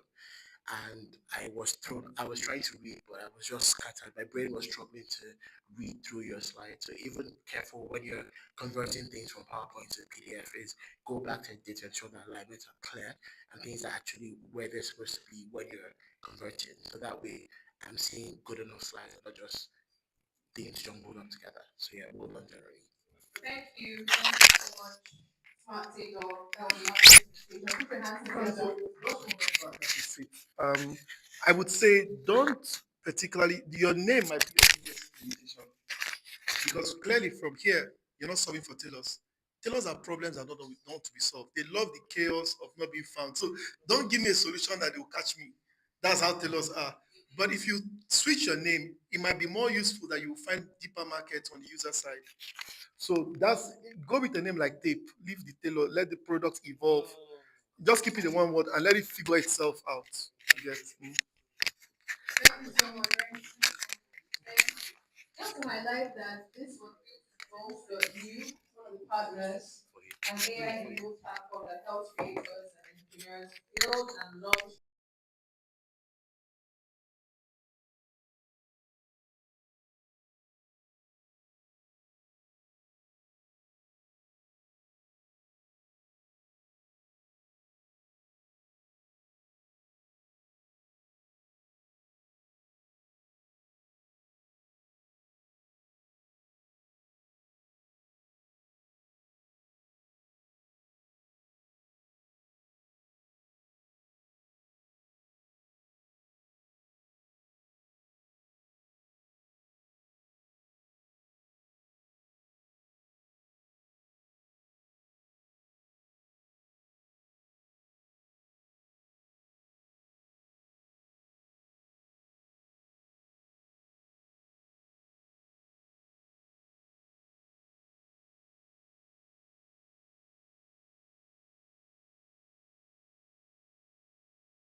Predict or know as at when will this particular product go by, and you can also see of those respondents mentioned that they would use fresh guard based on the solution we have given to them. Now, what is this fresh guard? Next slide, please. So the solution we are giving is fresh guard that transform post-harvest loss. So we are trying to manage this post-harvest to utilize and reduce the 3.5 trillion that is lost annually to a significant figure. Now, what we do is having a smart mobile device where all users need to do, be it a consumer, a trader, a farmer, and also a cold storage user. You take a photo of the product. It can be in batch, it can be a single item, and all of that. Then you get your freshness score, how fresh it is, the shelf life, when likely is it going to go bad, the category of the pricing. Okay, how should you value this particular product you have currently in the market? Then you have also the cooling recommendation. So if it is in a critical state, it recommends cold storage facilities within your environment so you can actually take it over there. So we are connecting the traders with cold storage facilities. We're also helping consumers to detect freshness, helping traders also to detect freshness. So we are not replacing anything. We are creating an ecosystem where everything is linked together in a proper sense. So we will just move ahead to the demo before we move to the other part. So quick demo. Yeah, 5 minutes more. Yeah.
Storage store in a cool dry place, refrigerate, not used within 2 days. So it's giving recommendations. So we can go back home, or as a consumer, you can scan another one or go back home, right? Go to the I am selling. Very good. So for this is for the sellers. You can have batches. So if I'm a seller, I might want to. So if I am a seller, I might want to take morning batch of my product, afternoon batch of my product, and maybe evening batch of my product. It also helps you do that and store that. So click upload a photo and put the one we store, right? Yes. So open, then it's also going to analyze, scroll down. So you see that it is given that it is in a critical state. This particular product is in a critical state. Shelf life processed today. You can't take it beyond today. Action required, not suitable for fresh. And it's also giving recommendation. You can process into paste or sauce, right? Then the pricing recommendation between 3,000 to 5,000 naira per basket if you have to push it out of the market. Now, if you click on this save to inventory, don't click it yet. Yeah? If you click on it, it's going to save this particular batch. Then, as like we mentioned, but if you click find cold storage, for example, click on the find cold storage. So it brings out cold storage facilities that you can actually go to get your product stored. So this is Eco 22 cold storage at my 12 market. So you can get direction. If you click on get direction, it brings out Google Map, so you can know the exact location where to go. Then if you click call now, depending if you're using a mobile phone, it can give you option to, you can click on any of them. It can give you option to either make a phone call or connect you to their WhatsApp. So you can either shut them up, or you feel where you feel better to reach out to them. The same thing with the Solar Farm Lab farm in Ogun State. If you click on get direction, you can click on the get direction of any of them. Maybe yeah, you can click on that one. So it opens the Google Map, then you get direction. So you can click on get direction to get direction to the place. Go back to the them. So just go back to dashboard. Okay, so now let's try something. So click on upload a new photo again. Yeah, maybe pick this the first one, test. Yeah, open. Okay. Okay, so it's analyzing. This one is saying that it is old, right? So let's click save to inventory. So you can give it a name, maybe morning badge. So these are your first, maybe your morning badges. So you can save it. Then What we also intend to integrate, so if you go to my batches at the top there, so you can see money batch. So if you add another one, maybe in the afternoon, you take another scan and the prediction, you see it. So it now gives you an hint. Maybe you can track how your product normally lasts within a day. Does it rot quickly and all of that? So you can go back to the slide. The slide. Yeah, 1 minute more. Yeah. So we can see that it helps us in detecting early spoilage prediction. And this also helps in preventing panic selling, because if I know my products are very fresh, I won't sell in a hurry, right? Then optimize cold storage. So it gives recommendation on what to do to store, and not only give recommendation, it also gives you direction to where you can actually store that particular product. So it also empowers the consumers, because when I get to a particular trader or consumer trader, right, I will know very well that what I'm buying is not something condemned from the inside, because the computer vision algorithm will be able to detect all of that. Go to the next slide quickly. So this is what we've done. We've been able to build a freshness scanner, accurate shelf life prediction, personalized cold storage, and a streamlined seller batch management, which we saw. Now, we are also looking at in phase 2 to integrate an end-to-end farm to fork traceability. Now, what does this mean? When you buy rice, for example, because we are looking at expanding beyond tomatoes. Tomatoes is just a use case to push this out. When you buy rice and you want to eat, you don't know where that rice is coming from, which farm that rice is coming from. Are this farm using GMO or are they not using GMO? And this is one major problem that has affected export of most of our farm produce to developed countries, because they cannot trace where these particular products are coming from. So we are planning to integrate all of that.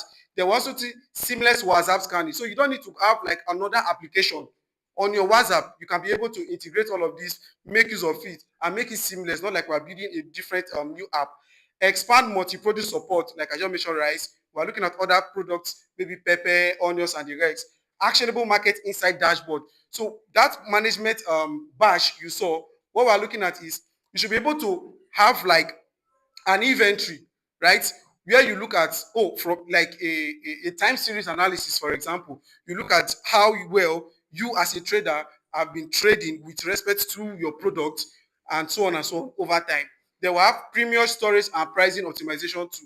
We have looked at collaborating with cold storage facilities like Eco22, their branch at Bagada. So looking at it, collaborating with them, and Farmer Samson has always given us a leverage that is open, that when we come to him, he's ready. So, but we did a test run in the market, and some of the women actually love the product. Thank So, you so much. Thank you so much for your presentation. That was wonderful. Well done. thank you. Do we have questions from the judges? Do we have any questions? You have 5 minutes.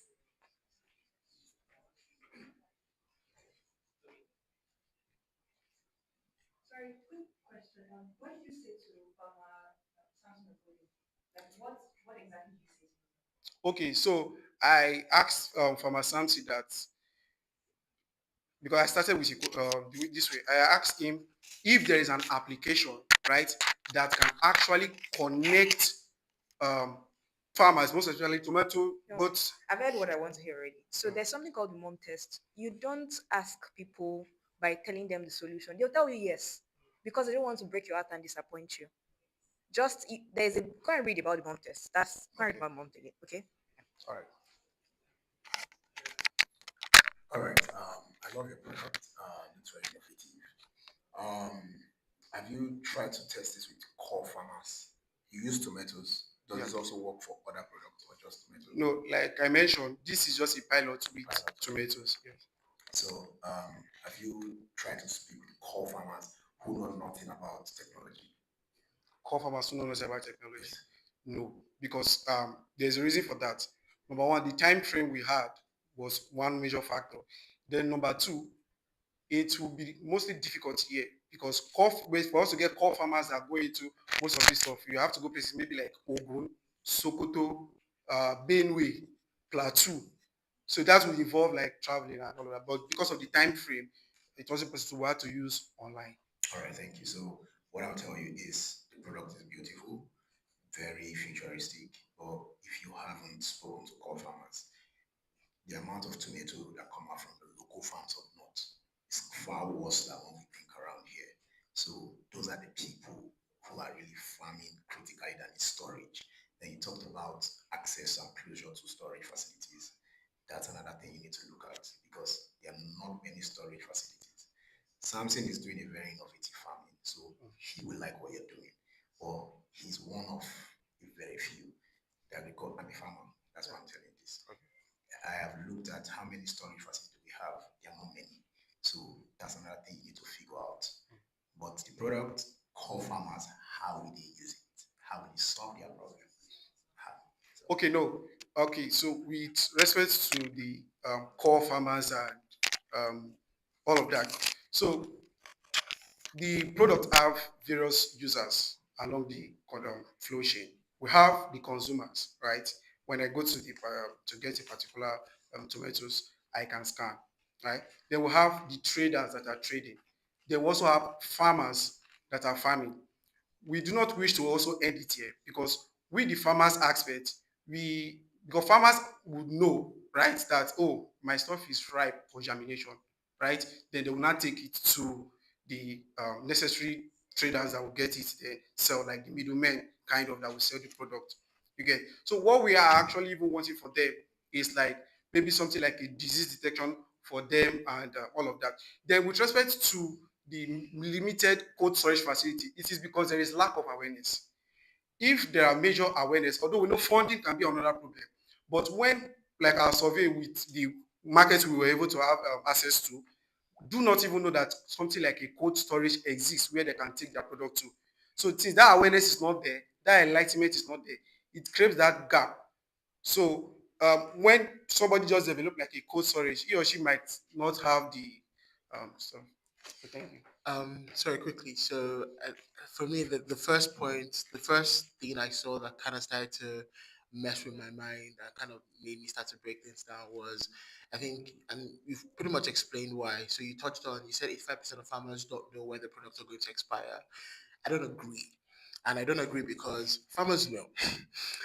Farmers always know. Particularly when you're talking to like older local farmers, they know. And I love the fact that you mentioned like going far to Sokoto and some of these rural areas, they know their products like the back of their hand, right? So they understand, they know things about the soil that you will need to do your proper, like research. They understand these things, right? Um, so they know these things. So for them is I'm trying to see the selling point of this product to them, and I struggle to see it. If you want to say that your target audience are, will I say, more modern farmers and say people who are just trying to go into farming and things like that, I think that is a selling point. I don't think your target audience is all farmers, basically not local farmers, right? I don't see how it's not convenient for them because one, most of them are not tech savvy. So understanding the process, I hear you say WhatsApp. Some of those guys don't have WhatsApp, right? Or are even still struggling with WhatsApp, or as they call it, WhatsApp, right? So for those people, how do you want you to create this kind of system to them? So I think it's okay to, again, if you say my target audience really is modernized farmers and people that are just people who are educated or enlightened trying to get into farming, that's okay, but it doesn't have to be every single person. I think most times we always want to cast the fish nets as wide as we can, but then that's not realistic as well. So I think there is a bit more thought process into how to go about that. You did mention that this is a pilot, so I like the fact that you also broke down what the future of this could possibly be. So well done. But again, think through that or that target your target audience core and just kind of streamline down into that as opposed to making it such a wide bucket. Thank you so much. Please put your hands together. so one last thing, I think the product will also work for everyday users who go to the market to buy stuff. For them to scan, for people who don't know, is this a good thing? People buy tomatoes that are rotten and it cause health issues. So the product you can start from there before you enter farmers. Thank you so much. Please put your hands together. Okay. Yeah, I have a time. I thought we were after this session. Yeah, I'm interested in the survey that you did, that you said 40 plus. I think that I wish you showed us that data than the social media handles, because that is the customer insight that we can sort of more context, and that will determine whether you focus on the buyers. I think that you just choose, even though you're doing a marketplace that seems to be where you're connecting, choose one your survey will determine your picture that you believe. Like modern farmers, that's enough market size. Probably believe it's farmers in Sokoto, right? At the moment, probably the farmers in Lagos doing chickpea or doing meat stream, they're buying more from farmers, and so we can begin to like categorize. I think that that's something we fix. I love it. This one thing that needs to be fixed in our country. I don't think that your solution is the solution. I think we need to develop deeper as to how can we. Create an enabling environment where builders can actually explore not just ideas but problems. And one of the things that I think he mentioned it was the time period. So since the 26th of November, there's been like a 10-day build period up until the 5th of December where we had sessions, webinars. We had some amazing mentors. One of them is here right now, Gochuku. And we walked through different areas such as problem framing and user research to actual engineering and prototyping, just to equip people who are not really tech savvy on how to leverage what they call vibe coding tools like Bolt.new and other AI platforms, showing how to programmatically create a contextual prompt that the AI can use to understand exactly what it is that you want to build without hallucinating and giving you a feature overload. And then the last part was market validation. And so in the span of 10 days alone, there's been like an offloading, and I know some people found it overwhelming, but they were able to turn in something.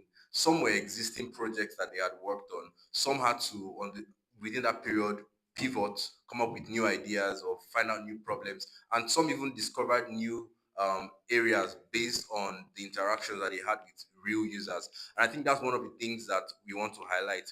You never really find what exactly it is you're solving for until you speak to the people who have the pain, the people who have the real problem.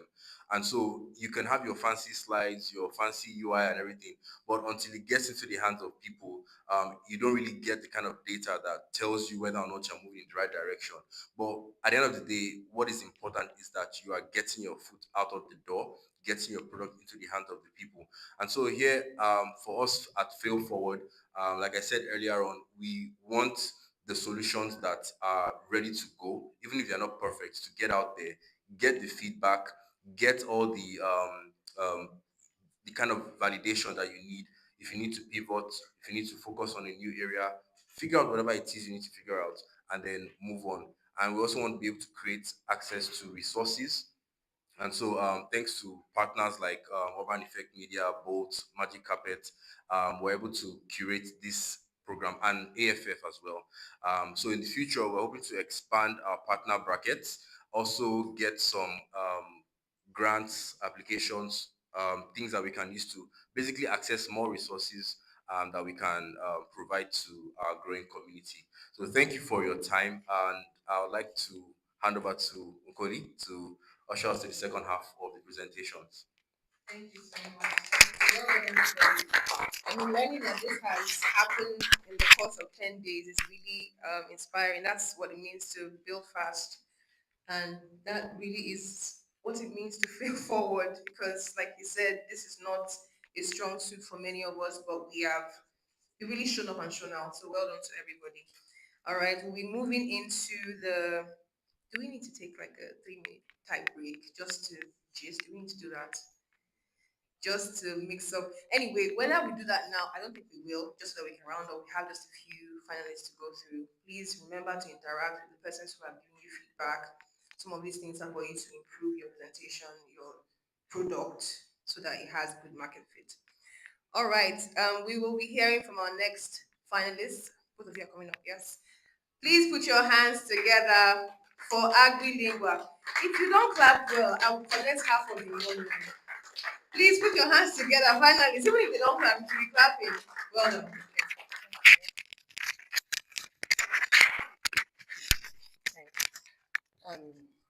Good day, everyone. My name is Esab Lesren, and I'm presenting AgriLingua. And I'm with my teammate, Glory Bangai. We're students. I'm a student of Unilag, and she's a student of Ubina. I visited the village like last year for Christmas, and I'm an Edo girl, so I happened to speak with my uncle. As somebody quite inquisitive about farming, I was like asking him questions as per I was even relating with him in pidgin, and he was like responding to me. And I found out that in his responses, he kept on pointing to problems. Oh, rain go just dey fall this time. You know supposed fall this day, you go fall. That kind of thing. Crops are being destroyed. And then another thing he pinpointed was that oh, prices are going down and going up by the minute, and they don't know the exact price to sell at the market at that time. And he said sometimes he's being cheated. So because of all this feedback I got from him, and because I'm a prospective farmer too, I figured out we could do something to actually that can be as comprehensive to actually curb to some extent the problems. Because if these people are because smallholder farmers now, they are the bedrock of farming here in Africa. So if we can actually solve their problem, you can get to eat well and I can get to eat well. Um so we did a survey, and before I'll show you the results of the survey, I've been pointed in my story that the information gap is very high, which is the fact that many of them, my uncle would just say, I told him that okay, how do you manage certain things that come to you? He would tell me, oh, your grandfather be do this kind of thing, and if he be do this kind of thing. And I was like, okay, what if new problems, because we are living in a digital age, as innovations are coming, problems are coming too. We're not in a static world. Everything is evolving. Even problems too are evolving. So how does he deal with the new problems that are coming up? And they are just relying on information like from their great grandfathers and fathers. Now we also have language barriers. Many of these smallholder farmers are quite uneducated, if not uneducated. My uncle is not really educated, by the way. We also have the problem of climate and pests. Yesterday, rain fell heavily in Lagos. I was not able to attend classes, which is not supposed to be so in December. Please, next slide. So we did a survey, and we asked them what are the biggest challenges they face in farming. We got pests and diseases. Literally, every single day, harvests are being lost to these things, and many of them are praying that the solutions they are trying to employ will just work for them. We also have low market prices or an exploitation by middlemen. Middlemen, because they want to make profit, to tell them, oh, this is the price, and this is not the price they are supposed to. That is in the market, just to cheat them. So amidst other problems, next slide, please. Now they have, according to the problem survey, we asked, have you ever faced crop losses? Which is we got a response that most of them have faced crop losses, like due to the responses. Now we got only 7 responses from the farmers in the north. I personally took the survey from my uncle. So we figured out that they faced crop losses because of they could not bank on correct and real-time information. Next slide. Now we asked the information that will be most helpful to them, and they were like, okay, pest and disease management as the top, and then best farming techniques. Next slide, please. Now, how often would they like to receive agricultural advice? We have daily and weekly as the top. Now, our solution. Now, we are bringing something, like I said before, that is as comprehensive as possible to curb it to some extent. The problems of these smallholder farmers, because they are the reasons why you eat every day. Next slide, please. Now, we are going to be giving them information in their own language. Now, we're going to be starting with Igbo, Yoruba, and Hausa because they are the major tribes in Nigeria, which means that you can converse with our chatbots through in your own personal language. You can send a voice note and you can just snap your plant and send to the chatbots. Now, which is the multimodal input. Now we're going to be starting with the web application, but because we know that every project that has to scale in a country like Nigeria needs to take into cognizance accessibility. So we are looking forward to employing measures like SMS and USSD. Now, one thing that actually was something I innovated was the phone call system. Instead of my uncle calling me to ask me, okay, what will I do? Help me check if what will I do if this so thing happens to my plant. He would actually call a bot, which is something we are looking as a future projection. Next slide, please. Now we have tools currently now that are going to be helpful to the smallholder farmers to make smart decisions. That is what we want to give them. Because if they make smart decisions, it helps to improve their practices and helps to give out like food in multiples. So we have the crop planner. This tells you optimal crops to plant at different times. Okay, are you supposed to plant? You can plant your it tells you you can plant maize and beans in this time of the year or in this month of the year. We also have the crop analyzer. It will allow the farmers to upload images of their crop and to tell them whether the thing is growing fine or is not growing fine. Pest and disease identifier, you just need to upload a picture of the crop, and it will give you information. Say, okay, if this crop is fine and all that. Now we also have the fertilizer planner, because one of the things he said was that sometimes he go put fertilizer, the thing no go reach, or it go too much. And too much fertilizer or under fertilized plants can have effect on that plant, their growth and their health. So we also have a fertilizer planner, which you get to test in the demo. They are not abstract. Now we also have the soil health checker, which is you snap your soil to tell you whether it's a good fit for the crop you are trying to plant, or it is currently okay, measures to even put in place if you want to plant something.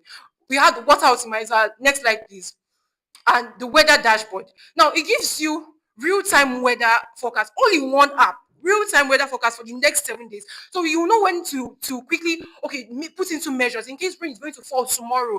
And we understand that some of this information might be quite unstable. So that is why we are making sure that it is real time. It is up to date. We're using our weather APIs. Now, this is our current and most innovative solution, which is the AI chatbot. You can send a voice note in Hausa and it will respond to you with an Hausa chat. Now, our staff, we use the Grok API for fast responses, which means that once you put the problem under 5 minutes, under 5 seconds, you can get your solution. We have the computer vision, which is identifying crop diseases from photos. We have our rack system. We use our super base for our scaling and all. Next slide, please. Now, market opportunity. We are looking at 250 million smallholder farmers figures, right? We are going to be creating awareness, real awareness, starting from my uncle and the farmers in my village. We're going to be reaching out to them, giving them this thing, use it, and let's see how it is working well for you. We're going to, if it actually works well, we can keep improving and improving to make sure that the app is fine-tuned to their best, to the best of their problems, or is fine-tuned to solve their problems. Next slide, please. Okay, 4 minutes, right? Our competitive advantage. We're the only ones that are combining everything. Then, please let me demo the application. Demo.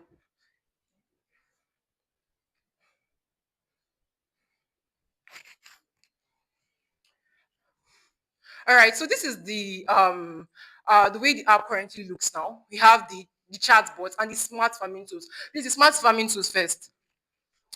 So here we have our crop planner, crop analyzer, and all those things I mentioned. We might not be able to test everything because of time. Now let's go to crop planner, please. So you can just fill in everything. Remember that this is trained on data. Now we are looking to, please select.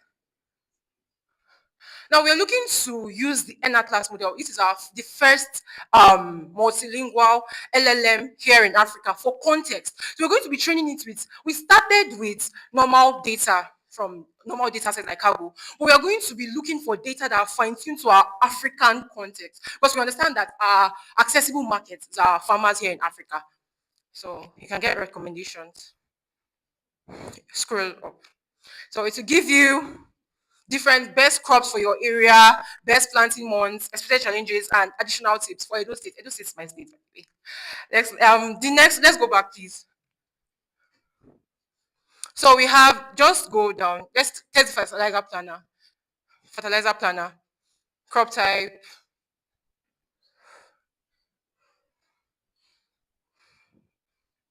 Okay, this is so that you'll be able to mark the correct amount of fertilizer.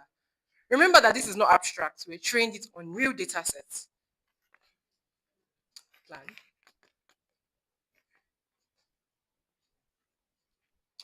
Okay, so this is the application schedule and the estimated cost. It will give you like what is like a suggestion of the kind of price you'll be able to get your fertilizer for. Then it gives you additional tips, notes and tips. That maize is heavy with is a heavy nitrogen feeder. Consider foliar feeding during critical. Now we understand that this English might be somehow too big for our farmers that are coming in. So we are going to be putting, like, for future projections, like a point where they can change it to Pidgin, Igbo, Yoruba, and Hausa, everything in the application. We were not able to do that because of time, but we can do it. Next, back to tools. Okay, so let's just test one. Now, this market price lets you see what is selling currently in the market. Now, it is going to be, we're going to onboard farmers to upload these ones in real time. So you can know that what is the current price of rice so that my middleman will not cheat me. Please, let's go back to home so we can test out the chatbot. Start chatting.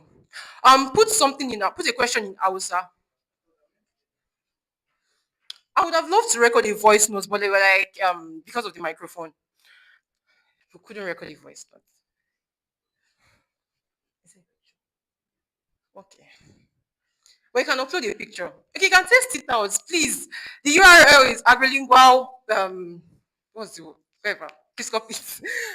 You can test it out by yourself as judges. So now it is. Oh my god. Sorry, this is an error. Please test out another one. It's also supposed to give the response in Yoruba.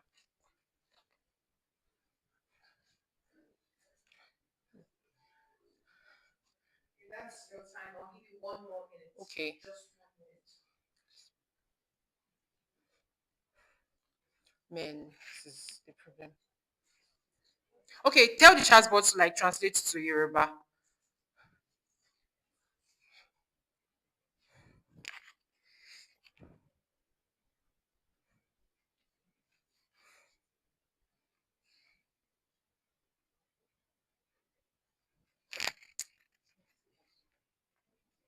Okay, thank you so much, Agri. Well, that's your Okay. time. Yeah, it's actually worked. Thank you for your wonderful presentation.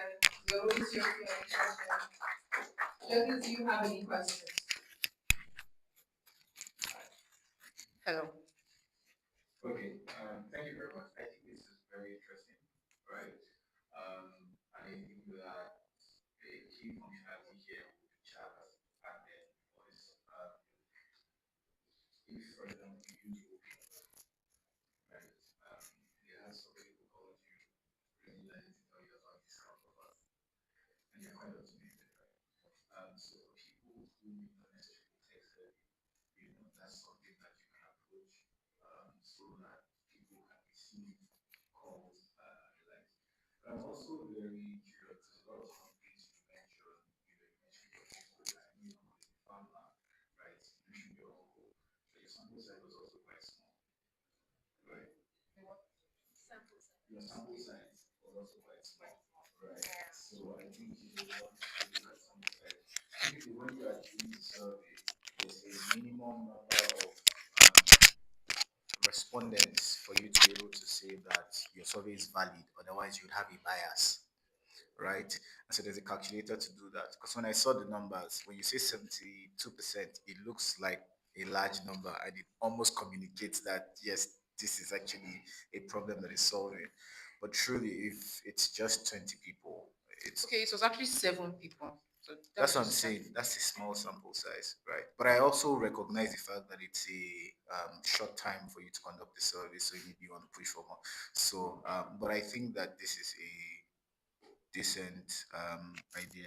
Um, so that's the feedback that I have. Thank you very much, sir. Well done on putting all of this together. Um, so yeah, sample size, of course, it doesn't give a full picture as regards we're like majority, and when you now go back to actually the sample size, then you question what majority is. I also think that again, when creatives, because again, every founder is a creative. So when creatives start to build something, it's easy for us to want to build everything. So I first think you need to declutter the thought process as regards to what you want to solve, right? And then we think it from that approach. There's so many solutions in what you said. The one thing that really caught my eye again is the chat AI thing where they can do a voice note record. Anyone can use that, right? So that's interesting to me. However, there's so many aspects to this platform that you've created. So it's I think it will help you to also even think through what your solution is and who your target audience is and how you want to build from there. But it's okay to want to solve every problem, right? But then sometimes you need to gradually solve that problem. So is at this point, what do you think is most important to you? And I don't want it to be a thing of we're telling you which one is the most important. What do you think is the problem, one problem you want to solve, and how do you want to build that solution, right? Because right now there's just so many things going on, but there's a need for a declutter. Thank you very much, sir. I think I came from it from I approached the problem from an emotional basis. I was just trying to make it as comprehensive as possible. Thank you. Thank you so much. Well done to you. Put your hands together. Okay.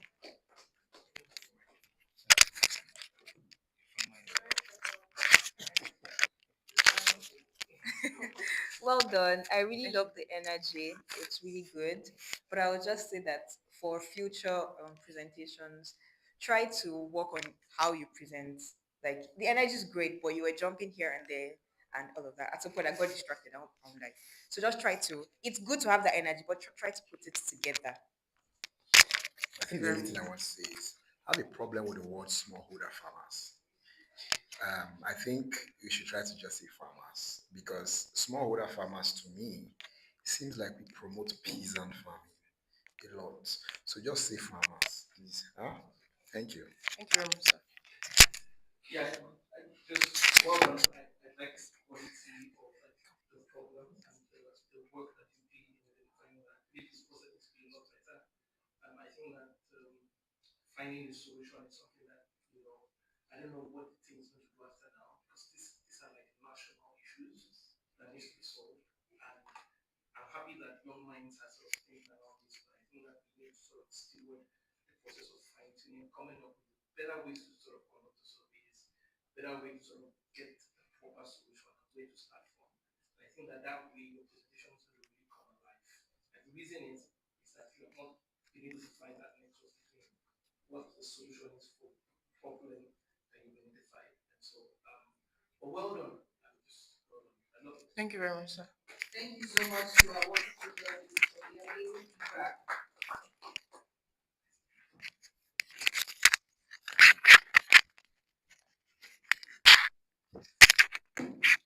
Okay, just to do a quick check, we have three more finalists. I just want to confirm their presence or availability.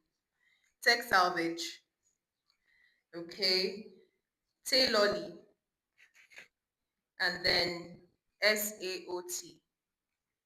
All right, that means we have one more presentation to go for today's program, and then we'll move to the fireside chat. I'll be calling on Tech Salvage. Please put your hands together for Tech Salvage to give us his presentation.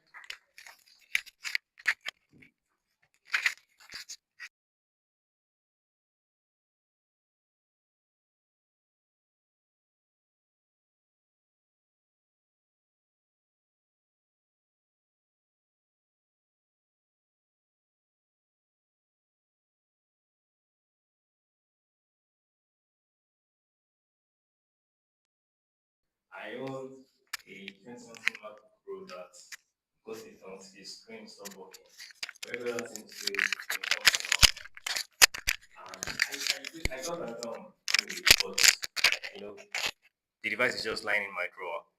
I tried to dispose of it the best way I knew.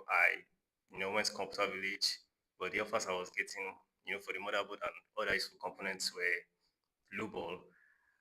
And I also had concerns about my data security and privacy. Um, it's not just me. A couple of months back, my dad's CV also got spoiled. The screen issue also, and he just relegated it to the store, got another one, and the device is still there. And when my mom is, done seeing it around, she'll call one of those young condemned guys and sell it off. Now, these problems are really, really widespread. A lot of my colleagues, a lot of people I know, they have that device that just, there, nothing they're using it for, and all of these come together to contribute to the massive e-waste problem that we face in Nigeria. 500,000 metric tons of e-waste are generated by Nigeria, by Nigerians, I mean, in Nigeria, on an annual, okay, are generated in Nigeria, and uh, we're the biggest in West Africa generating this issue. All of the UK use products, the USA use products that we use. There is no other way area that they go to. Now, how do we dispose of this when they get done? They are condemned guys, of course. We call them to, come and buy off our old gadgets at prices that let me just dispose of this thing. But do you know what they do with them? They burn them because these components contain valuable minerals, gold, silver, other stuff that by the time you burn like a ton, you get a valuable amount that you can sell for good cash. Now, this burning these devices leads to toxic fumes, climate change issues, air pollution, even health hazards to the people that are even burning them. So it's no longer in a debate. This is a real issue that needs to be solved. Next slide, please. And the gap is seen. We have people, people still hold on to their gadgets. They've not even decided to sell them off yet, and we still have the issue. Yet at the other end of the chain, we have repairers, engineers that are in need of verified OEM components, and they go through a lot of stress to get them. So the result is that uh, we have devices that are just relegated. We have people in need of components from these devices, and there's no bridge connecting these people together. So the economy isn't circular yet. And this is the win-win solution. Everybody wins. The sellers, we as Tech Savage, we using our AI-driven valuation feature, you you upload your gadgets, you tell us some details about it, and the fair value, the AI mix that up, and data concerns, data privacy concerns, data security concerns are a thing for everybody. We also ensure we use a military-grade data destruction and give you a certificate after it's done. At the other hand, when we get these devices, you bring them to our hubs. We disassemble them. I'm an electrical electronic engineering student, by the way, at the University of Ibadan. So we disassemble the working parts, just to because it's much more valuable when we have these parts separated. So we disassemble them and we index them on our B2B components marketplace for repairers, to easily access the things that they need. And this simple process contributes to reduce waste, gain on your end as the gadget owner, and even the repairers, the stress that they go through to get working components is reduced, and they get the verified non-fake components at the end. I'll be showing my demo. You can take out your phones to scan the websites just to see what's both inside for me. But the user flow is simple. You upload your device, yeah, the AI makes evaluation, we verify the things that you say your device is about, and then give you a code, data description certificate, and then we get them, you bring them to our places, and we get it back into the economy. Next slide, please. So in future, we see opportunities for carbon credits monetization, saving rather than these devices getting burnt, releasing carbon and other toxic fumes into the atmosphere.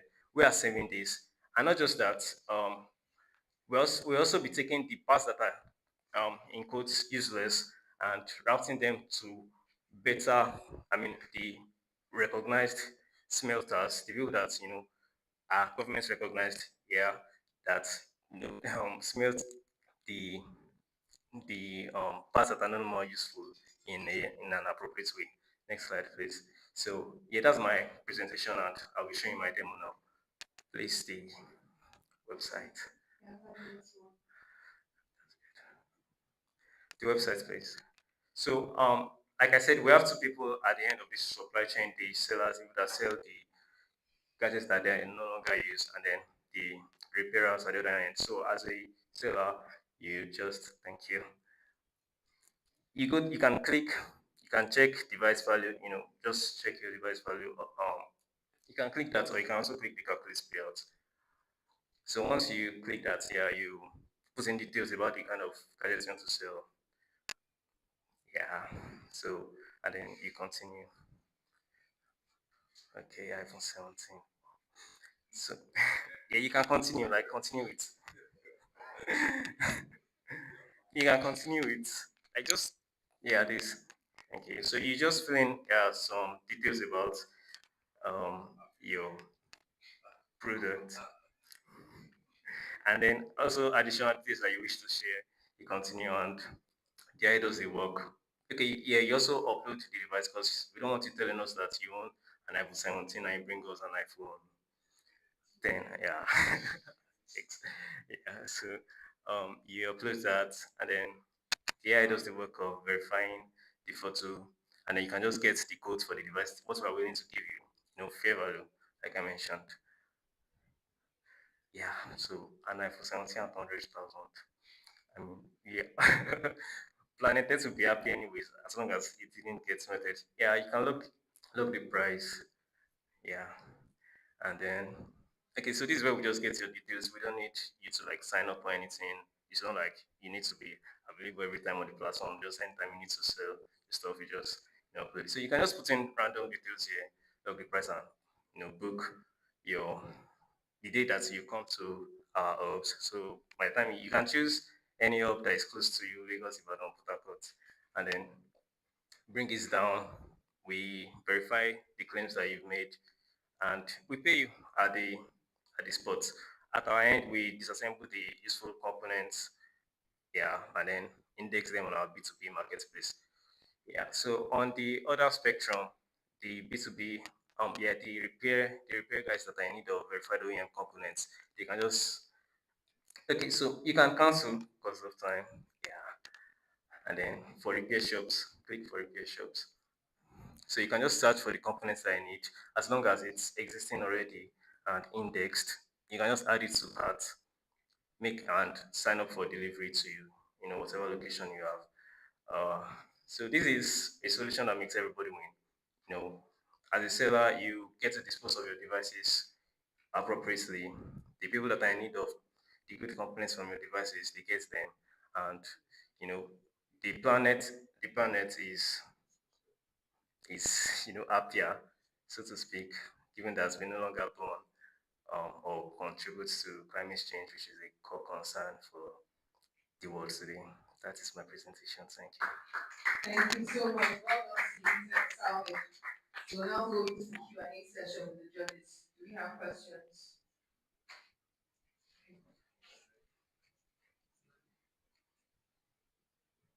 I mean, when I enter the market, like to be in the market tomorrow, like you don't know what's up. Like tomorrow, like one day you should be able to. Like, I'm funding. No, you don't need funding. Right? This is, like you don't need funding to earn from this right now. Because it's a clear problem, but something that I've not seen is sort of how did you sort of learn? Did you do any like customer discovery? I didn't see that show. Oh, okay. I'm sort of interested in that because it's like a design session. So I just want to see the humanness in terms of so I'm sure that sort of showed in the thinking of how in terms of experience from what I see. But I think that this is a very, very market ready solution. But I also think that you should make the experience a lot easier than what it is at the moment. The user experience. Yeah, and I think that lastly is I know that we're looking at it more from like come and earn money, right? And so when I got to your website, I didn't see the social problem that you were solving. Immediately, I just saw it as a typical deal website, which is not bad, but um, Okay, so you can go to the main page. I just didn't scroll through the entire page because of time, but you can close it. I mentioned the facts that are concerning on the website and other features that we offer. okay, can you scroll down? Yeah, so Okay, makes sense. That makes sense. yeah, okay. So this was my mistake because of time. I mean I featured the guys that I spoke Bottom to line is that I know that you're about not my able to users. but you can actually people can dispose with that. I want to dispose my iPhone without any. Yeah? So I don't know. Think around just a safer way to dispose. Like I the Well, you can donate if you don't want to earn money from it. yeah, but I'm just looking at the entire thing because I don't want you to lose that idea that just use the money to dispose. Take this out. It should be like a place where people can just easily and just go to the houses and pick and dispose, right? And so the idea is to get as many like reduce the waste, right? Rather than just making it like a month. I don't know, but this is just my thought process. I don't want to lose the sustainability and the socialness because that is really the core of the problem, not necessarily the transaction that happens. Maybe to drive that, but I don't think so. Thank you for your feedback, sir. So about the user thing, this is basically a solution that I was scratching my own itch. So what I just basically did was speak to a couple other people. I also saw, the TV show with my dad, a couple of other colleagues too. So what I just did was speak to them, like, okay, will you be interested in something like this? And well, my bad, I did not really document the responses. I just featured it on the website, but that's something interesting to note. Thank you, sir. So, it's tricky on website. Pardon? Is this tricky only on the website, or is it mobile? Are you doing a mobile app? Okay, yeah, for of course, if I mean at the end of the day, if this is going to the market, feedback I will get from customers will be stuff I work on. But if you want it in a I mobile mean, app, yeah, I don't want it in a mobile app. If you can do something that connects to WhatsApp, trust me, it works. I understand what he's saying, but incentives make a lot of people do certain things. And I know that we want to push, there's an idea, we want to reduce the waste that goes onto the street and the way people dispose them. Secondly, I see that there's a business here. I'm a business developer. I want us to talk even afterwards to see how we can I'll be maybe, glad. if you want to make this product a product, we can maybe talk about it. Also, I think any business that puts money in people's hands, especially in this part of the world, it sells. But you just need to also define what you're trying to do so it doesn't lose the focus. But at the end of the day, it makes money for the business. So good. Thank you, sir.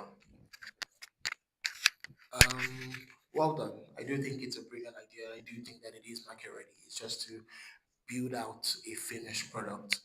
I do agree that selling it as a sustainable idea is fantastic, right? And not necessarily in this part, but even globally. So I can imagine pitching this to our investors and saying, we have a sustainable business. That has already got to be buy-in, right? However, thinking through the market that we're in, right, it is also important that there's an incentive. So it is important that, so again, even if we're saying, if you want to donate your devices, right, to avoid, this terrible emissions and things like that, absolutely you can do that. However, you can also get an incentive if you're interested, right? So there's that aspect of it. Maybe even at the end of it, instead of just saying thank you, the money is here, it's even maybe even say well done on saving the planet or something. Like it still kind of centers around the theme of sustainability, but there's still an incentive, like at not necessarily as a core. So instead of selling it as come and make money, is come and help the planet and you can make money while helping the planet. Do you understand? So that is make that narrative, but still throw out sustainability as the core. But there's still why not take the like why not like what's it called? Like why not kill two birds with one stone, right? Something like that. You're selling it that way, and I can choose. I don't need 200K for my iPhone 17, right? I can dash you the product, and I can say, well, I don't mind a little 200K. Do you get what I mean? So that I feel like I have the option to choose, so that's perfect. So that narrative, let's think through it that way in terms of building. I think it's fantastic. However, one other thing I had is we're not fully eradicating the problem, right? Because with what you're doing, I drop my phone, for example, you remove the parts that are necessary, but the rest still go out to be burnt. Truffles. So To be burnt okay, or so discarded in. the government, the Lagos government are actually on in partnership with a company from Japan that are establishing, a smelting center that does it with environmental caution. So is those kind of recognized places that will be routing the useless parts to not to. So it's important that that's highlighted because currently this is a major I problem think I put it down. somewhere. So it's important that it is woven into the narrative because the major problem here. There's a foreign guy recently that came to Lagos and did a full-on vlog about how Nigerians are dying because of this thing, right?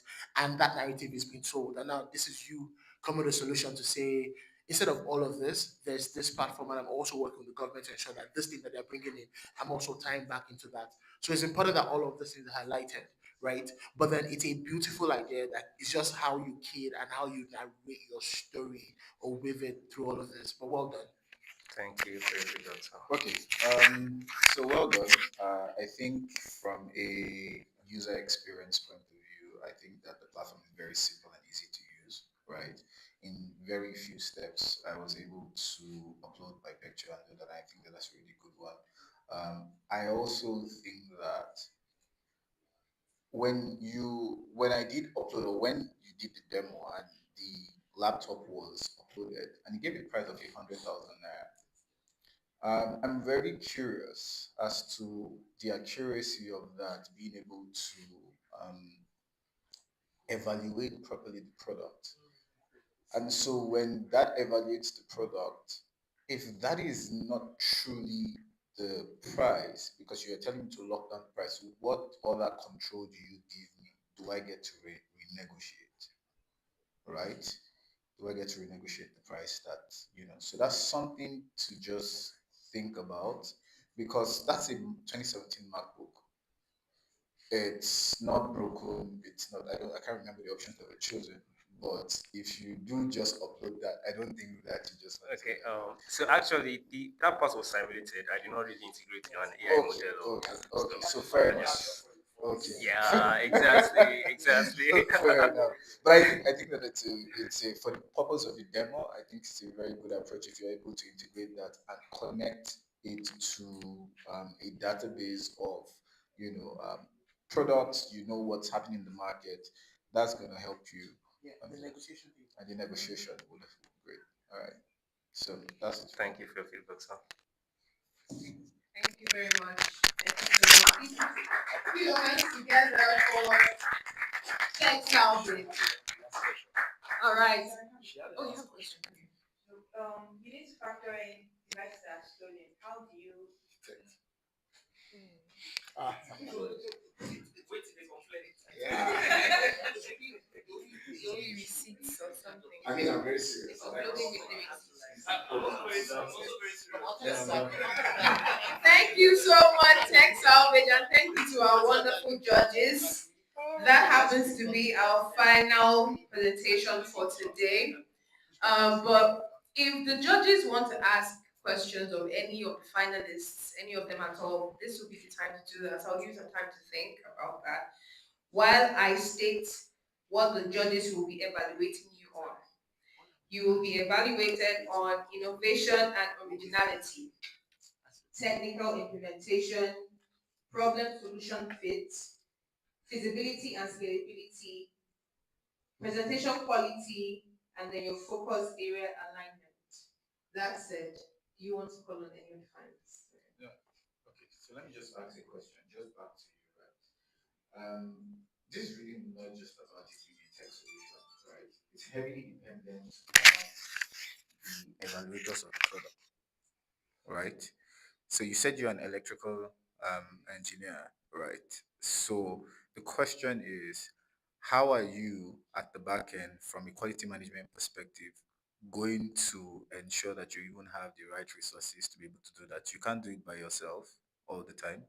So how are you going to ensure that stays sustainable? What are the maybe this is too early, but how are you thinking around that?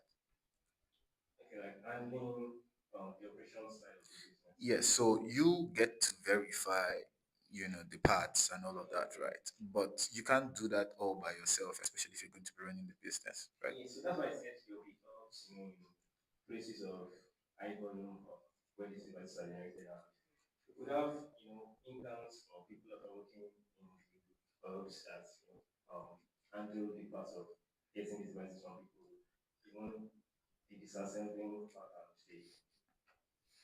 the indexing on the inventory. Mhm. So it's definitely not something I can do on my own. It's operations. It's also the operation angle to it, and we've been needing a lot of us on that end. The only automated part is the AI part where you just do the pre-evaluation to get the code and then eventually bring it physically to the hubs where we verify or we validate your claims. And also the cases where it said once it's been stolen, we also take statement in that regard. And about the stealing part, yeah, there's a way we can actually, deduce if a device is stolen by the kind of data that we find on it. I know you said we'll be making a data destruction in reports, and also during that flow we can actually deduce if a device is stolen. Besides, who steals a spoiled device or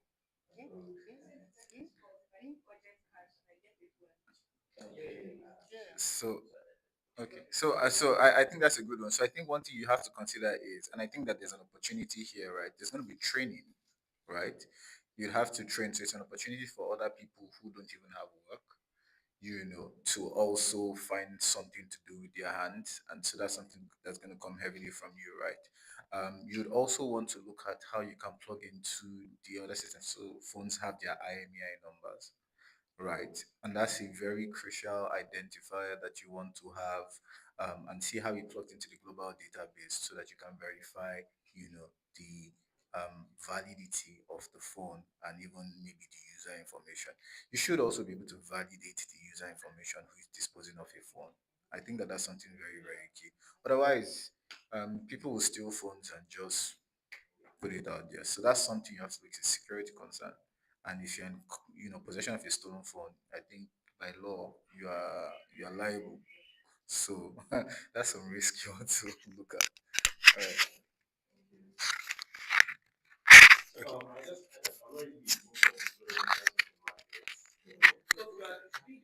Don't worry, let's talk. This is a product. So the reason why I love why I love your product is a backstory of me. I try to remove gold, silver from devices because you can find them in some of these devices. So yeah, so that's why I love what you're doing because but I like the fact that you have not added a bit of trying to help the ecosystem, and it's very beautiful. But as a business here, I see it. But I don't know. I have a question. I have something to say to the other guys, not you. All right. Thank you so much. So I think you did the tailor thing, the tailor product. Then the other guys who are building agriculture.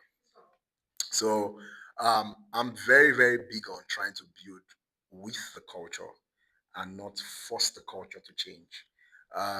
Like he said, okay, he has gone. Like Freddie said, um, tailors are people who like that chaos that happens for them. So they function in that chaos. So sometimes it's the customers that you can help to make that chaos go away. So your product should tailor it to a way, and the things that me as a person who goes to tailor, what are the things that I can easily understand from your product? So tailor it a way where I can easily use your product to solve my problem with the tailors. You get, because you force me to go to a website, I bet you it will be very hassling a lot for me. And also my okay. Sorry. First thing I want to say is that the product was not intended to be a website, right? The hassle of going to Play Store, App Store, because of that and time constraints, it was just a website because the bottom panel is how to fit better in a phone setting. Okay. So that was why the bottom panel is over there. The second thing is when I did the survey, I did from a standpoint of what you said tailors love the chaos, but I did from the standpoint of asking tailors what are the things you go through, this problem that you go through that either they could go away or they could be reduced. So I didn't just ask tailors, right? I also happen to have a friend that's like a fashion designer, female, right? And she specifically told me that the inability for customers to just bombard you with stuff, then you are not able to keep track. A lot of right? information. So when he mentioned when Sayem mentioned the fact that you have to be doing tailoring and doing this, the app is just there, right? You could decide to say, oh, this is just my means of taking storing measurements for people, right? And nothing more. Okay. It's just a database for me that okay, whenever I need to make reference, a more organized way. Because the key thing there was organization. You walk into it, everything is just everywhere. You don't know, and most of the time, it saves the users, the clients, because it helps to solve the problem that when they are not done with that product or with that clothes, they don't deliver a clothes that probably doesn't fit you. They're now going to go and register somebody else's size as yours, right? So the whole key feature there was like organization and trying to keep things like together. So everything that you need is basically in one place. The features are out there, but it's not compulsory you use everything. It's just at your Okay. disposal. Okay.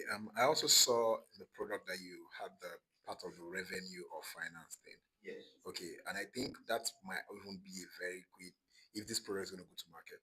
Um, Tax is coming very well. Many of these tailors collect money with their own personal accounts. They don't keep track of all of those things. So that's a very good way to also help tailors keep track of their finances from all the different places they collect money. So they are not able to know what goes to the tax man and all of that. That's just another way I think that product can also help if you're taking it to the market. Then my other guys who are in the farmers. Um, okay, to him. Okay, I'll come back to you. So I'm just having a thought, and this is not just we're also brainstorming in a sense, right? I use AI tools a lot, right?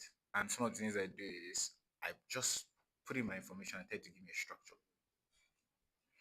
And so if you're thinking about tailors and the chaos that they have to use and how their mental models of using apps to document and all of that, right?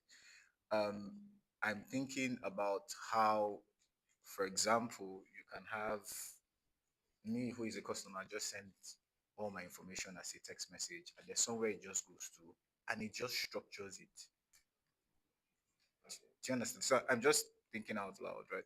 And it just structures that information for me, right? So for example, maybe you have you take notes about your boss, your said boss, the chest and everything, and you just do that. And there's just somewhere you dump it and it structures it for the customer. That's something really, really simple. So I'm just saying there's so many ways that you can approach it that doesn't necessarily shift a lot from the mental models of the tailors.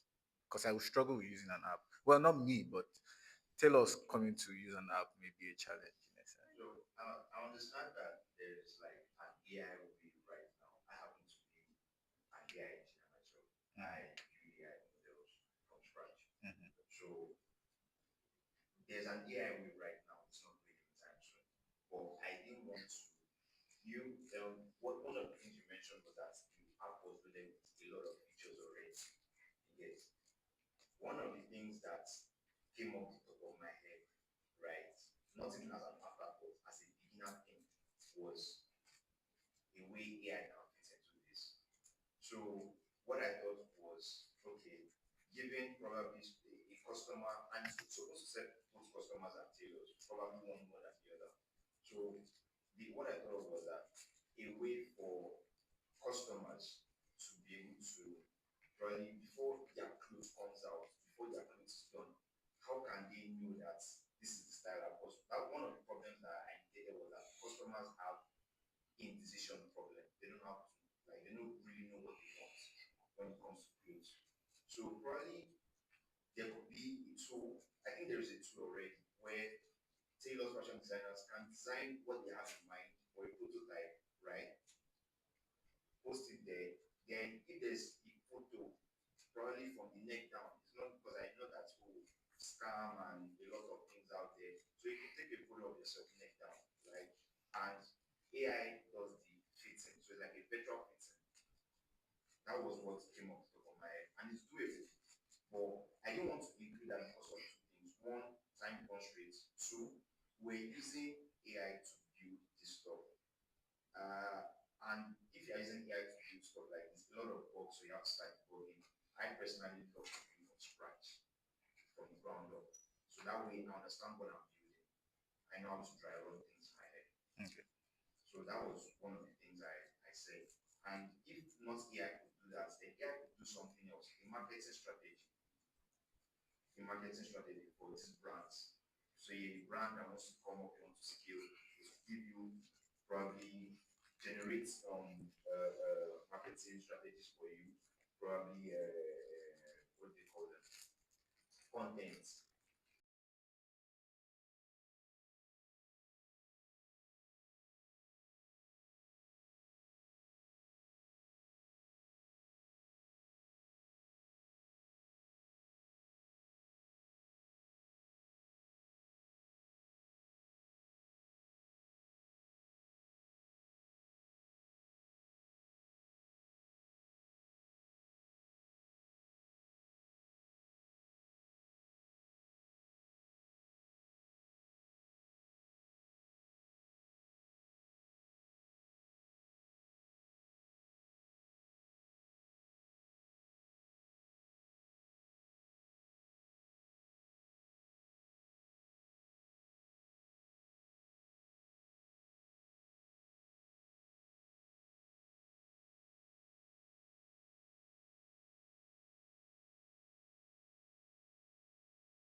it's merciful to me, right? Because it's really like you know it's really that way, right? I can see that. I can see that, and well done on that, right? But again, as I said earlier, I really still think that there's a need to streamline what this is. There's a need to identify what the problem you're solving is. It's general to say, oh, we have a problem with tailors almost running.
I think that that's what I wanted to say. Um, I think I'm really excited about everything I've listened to.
Yeah, he's a tailor, also trying to innovate in that space.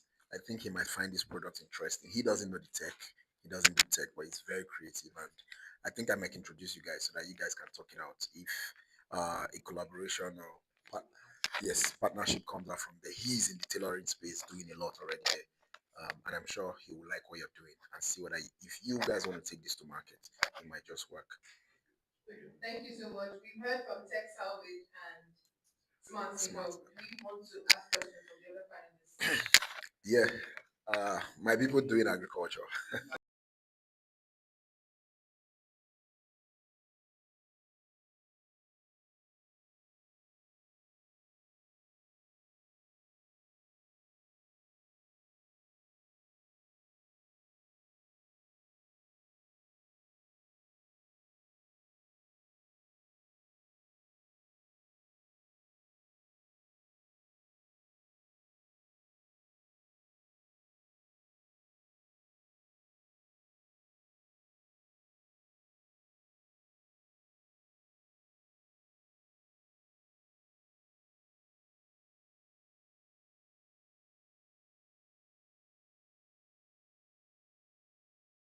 I just open the app, I can just, if I'm in the market there, I just snap the product and it scans and tells me, oh, this product is it's very long, they just here, they just maybe they've used one way or the other to make it look good. And like tomatoes, you can maybe see that.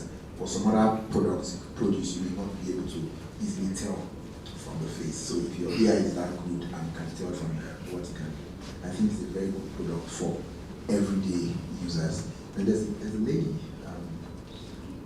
Yes. So yeah, I think information is very well hoarded and guarded in the agriculture space. I myself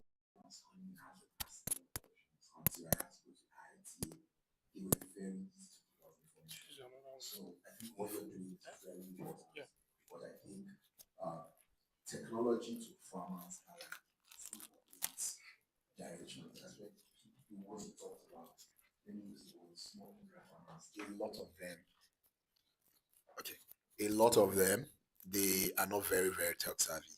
A couple of them may use WhatsApp, but when you begin to tell them use this for information, so you may want to water down the use of technology to become very simple and easy. If you're using chatbots to just send messages, if you're using USSD, figure out how it's going to be. If you want to also apply AI, you need to know what you're doing there because that might be very heavy tech you're putting into it. So, but you must be ready to give as many information as possible. Even me, my farm, some days when I see something happening on my cassava, I just quickly snap and send to the guy who is our agronomist if he's not on ground. So I think what you're trying to do is good, but figure out the problem directly you want to solve and double down on that so that you're not all over the place. Thank you. Thank you so much. We'll just take 5 minutes, 5 minutes more to ask the finalists if you have any questions for the judges. Does anybody have any questions? If you don't, tell me you don't have questions. Okay. My question is, we're trying to figure out if we're push out the market, we're trying to figure out a business model. What can you suggest? Okay, okay, thank you. What can you suggest that we any judge can answer this? What can you suggest we do or we for our business model? How do we structure it? Do we give them a premium like that? Because we're projecting starting out with a freemium model. Then when they have actually tested it out and they like it, then we restrict some access to the application until there's a premium. So what do you suggest? Is that a good plan? So, because of the model you're building and the people you are going to serve, I would say the freemium is the best way, and you must know the right time to tell them to pay, because quite a number of young farmers are still trying to struggle. They farm for themselves, their family, their household, and that's why when you said smallholder farmers are the bedrock of African agriculture, I really struggled with that because many of them are even just trying to feed. Many of the large farms that feed us in Nigeria are not, I don't call them smallholder farmers. But one of the problems is many of them are not even interested in. Somebody said here that they know their crops, and it's very true. They have very deep information. So for them to pay for a product, the product must be exceptionally well for them to want to pay for it. So I think you start out free, collect as many information as possible. The data can even eventually be what not might not be selling it to the what's it called? Maybe research institutes who need those data, they can come to you. Healthy use of data. Sorry, yes, let me put it out there. So yeah, you can start out with freemium and I think that's a good one.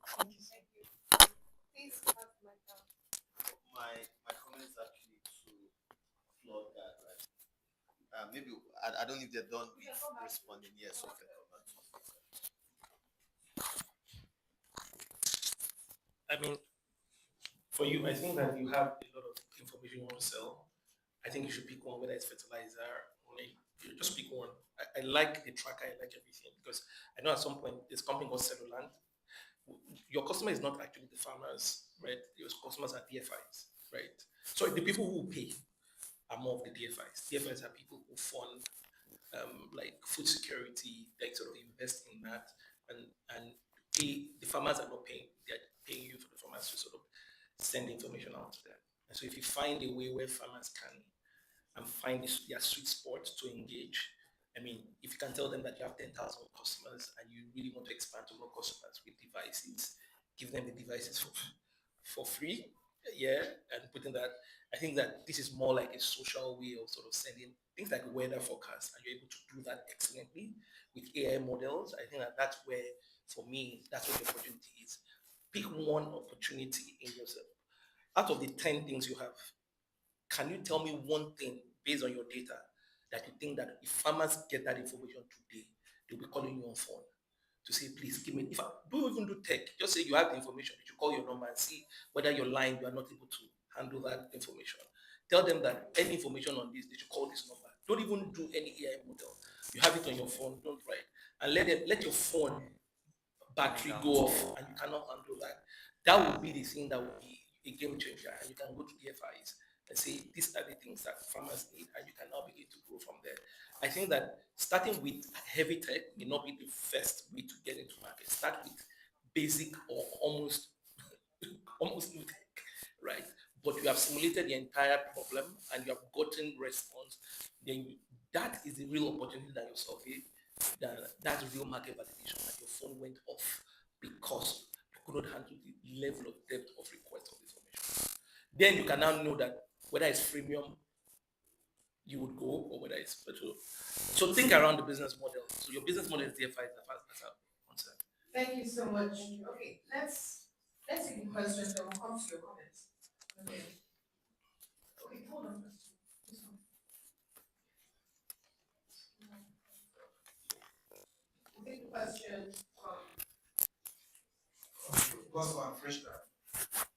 So my question is, if you were to be investing in fresh grad, what key risk would kind of prevent you from doing investing? Like when you mentioned the because we are actually starting with the consumer to drive market to the traders, right? So the aim is to have like the consumers use it as a way of verifying. So if the consumers are verifying, the traders would need something to match, because if the consumers say, the thing not fresh, and the trader is like, it's fresh, just based on word of mouth, they will need something to match that same stuff. So if you were to be investing in something like this, what key risk do you think we need to address to be able to remove such? Thank you.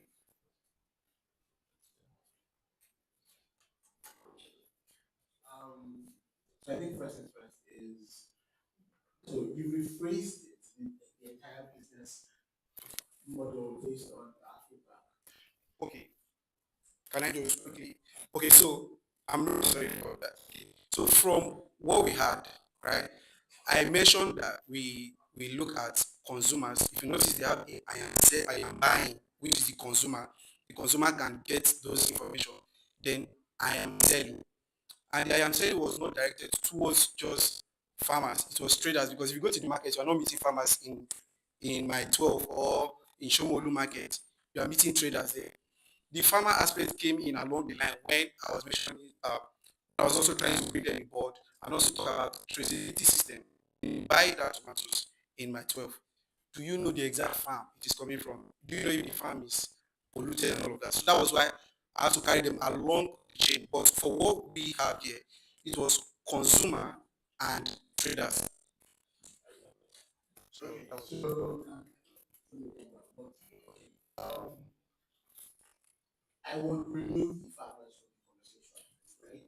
I think first things first, yeah. because that problem is kind of not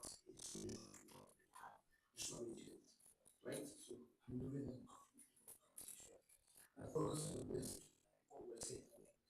All I want you to do is a tool that scans things and tells you if it's fine or not. That's all I need you to do for now, right? I really don't think we should focus so much on, oh, we're trying to get traders and get this. Is there's already a tool like yours that exists for different things. I know one that exists for your plants or something, and you can just scan your plant to your house, figure out if the plant is bad or not the plant need sort of like to get life again, right? And I think that is simple tool that is useful, right? So I think the focus should be that. Anything else for me will seem too much of an investment, and I know that I may never get returns from, right? So one is I'm basing on the assumption that I want traders to also employ this tool, right? So then that would mean that when farmers bring in this goods or this product, the traders are also have to scan these things before they are made for sellers to. That's the process I want to part of. Right, to be very honest, I really don't want any part of it because as a trader, what the man that said tomatoes from Kano or Sokoto, he brought them to Lagos and I was saying, "No, my tool says most of this is bad, get away from me." No, the trader will find a way to sell it because he's a trader. And what they do, if you know, in most markets, is they put it at the bottom of the basket and put the fresh ones on top. That's what they do, right? So you giving them a tool that exposes this problem doesn't help them or solve a problem that they have. So it's not for them. Right, so the tool is for the person who's coming to market to buy stuff, or the person who has products in their house, or a mini garden in their backyard, right? Who wants to know if this is good or healthy for them to eat. That's who we're targeting. So I think the first place that should be the only focus for now, right? In that regard, I'm not worried about any major risk, right? The only thing I'm worried about is how accessible are we making to the next single person. So I'm saying if you have a phone, right, that is who this is for. You have a phone that is useful. You go to the market, right? You eat this certain product produces. Then this tool is for you, right? And that's how I'm selling it. I'm selling it to the everyday person that has a phone that buys that goes to the market and that eats certain vegetables. This is who I'm selling to. And then that's a different that's a different business. Just what I think. So I think for me that's the first thing is we will strip out every single thing, right? And we name this business, we grab this and we make it this, and that's what we sell, right? But every other thing, if you start to flesh out the other things, the entire idea of that business is risk for me as an investor. Does that make sense? So Thank you for that. I mean, yeah, I've been trying to think about easier paths to market because I don't see it here. The only option is to go like deep ocean where you have to really have the infrastructure for cold storage, the that is designed. I'm thinking about how you can make money. Yes. It's like the likes of Eberno, right? The likes of these guys who have village markets get supply from farmers and they want to be able to separate that stock in a way that they're able to tell what is for sorting purposes and they're able to pay you for that. And you can design the say, okay, for every scan that you make, charge per scan and say for 100 or 1,000 scans. So when they know how village markets spread across major urban, centers, so you can think around rather than for me as a buyer, like my wife, who was probably doesn't have time to stop scanning. She just buys everything and they have a way of fixing that problem with boiling for a long time, right? So that for me is where the opportunity is. It's more B2B around these guys who buy in bulk and want to sort from their suppliers and you can monetize that later. That's something that. Thank you so Thank much. Yes, to round up this session, we'll take after you, we'll take the question from Smart Taylor and then our mentor will address Flood Guard. We will take just 3 minutes for this. Let's drink. Okay, just to add, what he said is very important, and also the B2C guys can be a way to gather data because B2B people, if they want to see that this has been tested, that's where your money is. That's what I was thinking when monetizing. So, and also look at people who buy a lot of vegetables for fitness people. They are the kind of people you should look for. So then we'll have this app that can tell you the things you buy, how fresh those things are because they eat a lot of fresh food. So those are the kind of people you target to use your app and talk about how it can boost health, So it's like you don't eat rubbish. Yeah.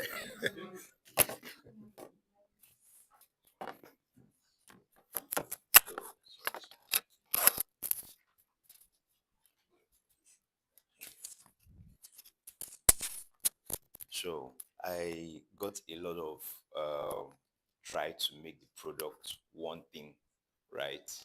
Try to make that smart tailors now. try to make the product one thing, try putting out one thing. So I want to ask something. So we've all used ChatGPT, right? We've all used ChatGPT. How many of the features, I want to ask now a personal question individually. How many features of ChatGPT have you used? It's called staggered discovery design. Right. So ChatGPT. So if I can use this in my sorry, let me keep it to actual question. Okay. Okay. Okay. So I think that you're having a dissonance with like products that are matured and products like so every product has a life cycle, it's like introduction, right? And the process ChatGPT came with it crashed the one and it was just send and respond to like a Google search. It just redirected the user experience of search, right? And it was just one simple use case. Over time, they grew with the market and it just really called staggered discovery. Like they staggered the experience of discovery. They were growing as they were learning from the market. So because if you build everything, you lose the opportunity to learn, and customers are very confused. Customers want to grow and warm themselves and learn as you grow. So one customer sees everything, they're not able to sort of there's a dissonance. I say, what does this platform really help me do? You can't target everybody. You target people that resonate. They're called early adopters. People who actually resonate with you, and they don't mind it being broken. They don't mind it being unattractive because at the end of the day, you are taking the burden off them and they're transferring it to you. So that I don't know if I answered the question. So basically, just to make sure I understand. So you're saying that it can be one thing now, then probably as you grow, it can turn to a software as a service. God bless you. Sorry, yeah. What it is. You know, like, yeah. So, God bless you. Yeah. So that's what it is. It now becomes like a real software book that has a lot of things. So, you know, look at the thing. People would, like, if you look, I don't know if they're talking about the early adopters, early majority, things like that. Oh, Okay. yeah, but as a builder, you need to know this. Yeah. We'll, okay, thank you. We'll have time to just gist later. Let's just hear from our mentor. That's the final comment before the convener comes to address us and maybe sends us on a break. Thank you. Thank you very much. Being that I'm a very business-oriented person, if there's no cash flow, sometimes I'm not interested. Regarding your model of collecting cash, I think you can even launch as yes, launch as. You talked about value-added services with the network providers. I can even connect to some of those aggregators, right? There are some aggregators you can speak with, right, and let them know this is what you want to do. What I'm saying that is because you are addressing rural people, right? So with the network providers, it's very much SMSs, right? You are informing them and at the same time proactively helping them plan, right? And with that, you're receiving revenue monthly, right? As much customers as you can. You get up to 10,000 customers. People can subscribe for daily, weekly information, monthly, depending on what they subscribe to, and then I can generate revenue for you while you just think of how to scale or even make the system more robust. Because I think that's your lowest market now. Yes, sir. We appreciate that. Thanks, sir. Thank you so much. We'll be taking a short break now to allow the judges deliberate on the scores and announce the winner for today's program. Jeffrey is just going to speak to us briefly while we proceed for this deliberation. Well done to all the finalists. You have really done amazing. Well done to you. Thank you. All right, thank you. Please let's put our hands together for everyone that's presented, for the judges, and for ourselves as well. So we actually have, while the judges go and deliberate, Mr. Taiwo, I don't know if if I might crave your indulgence. Okay, Gochugu is here. I need one person to be present because we want to do something. So we have one of our participants who couldn't be here on time because he came all the way from Owerri. So we want to just have him take advantage of this break session while he's presenting. Um, Unfortunately, he won't get to participate in the pool, but would love to see what he has put together. So please let's put our hands together for him as he comes up.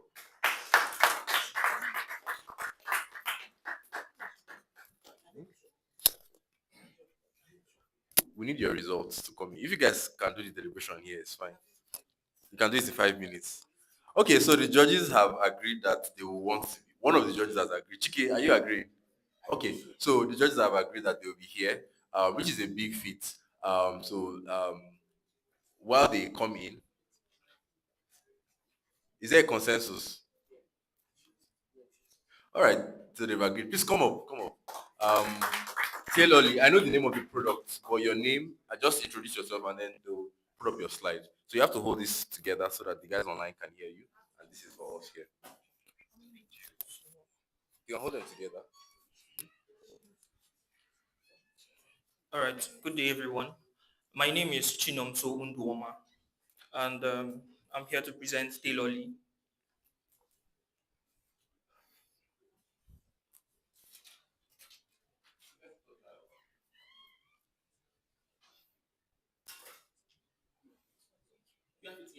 Okay, so somewhere between large, small, and extra large, we lost the true meaning of fit, and this is because sizing should not be restricted to just three guesses.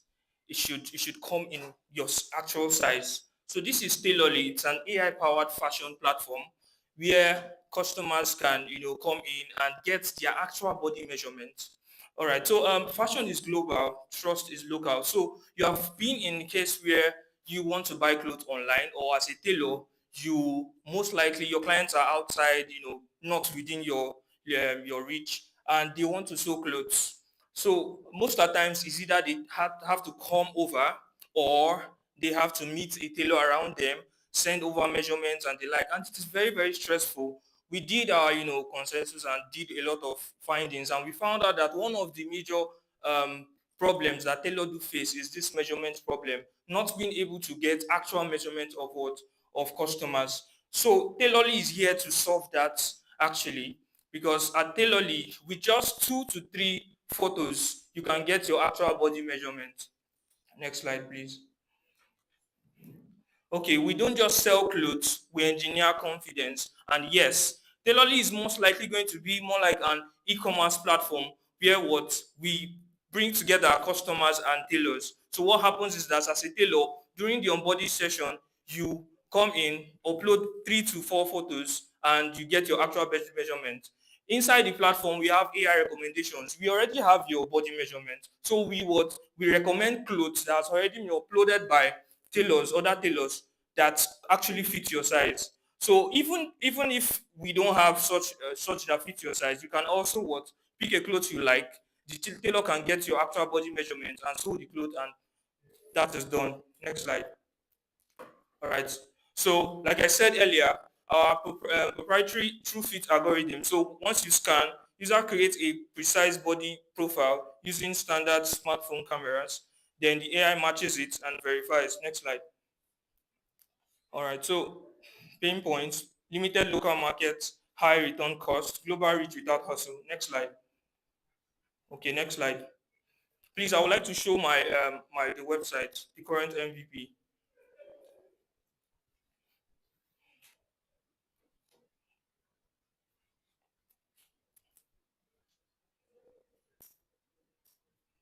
Okay, so while you're still working on that, like I said earlier, we have all been in cases where we want to buy clothes. And funny enough, a lot of brands, a lot of fashion brands have have risked or lost billions just because of this cause, this problem. Why? Because they get returns and they like, because what the clothes did not fit actually. So it's still okay. All right. So this is the homepage for Tailorly. You can scroll. All right. So quickly, we are going to sign up. Yeah. So let's just put random details.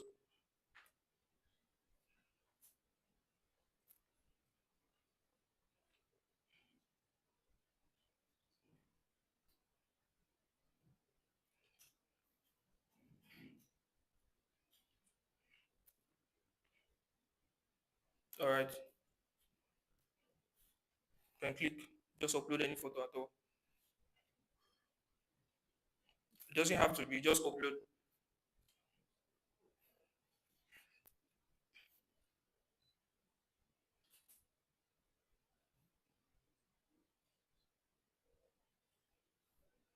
Just upload. So that first upload is going to be the front view of the person, while the other one is going to be the side view. All right. Or just upload. No, upload another one.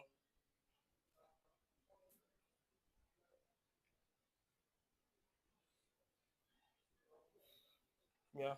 So as soon as you're done uploading, it does the extracting of the body measurements, then brings out your sizes, height, chest, waist, hip, and the like. So we can continue.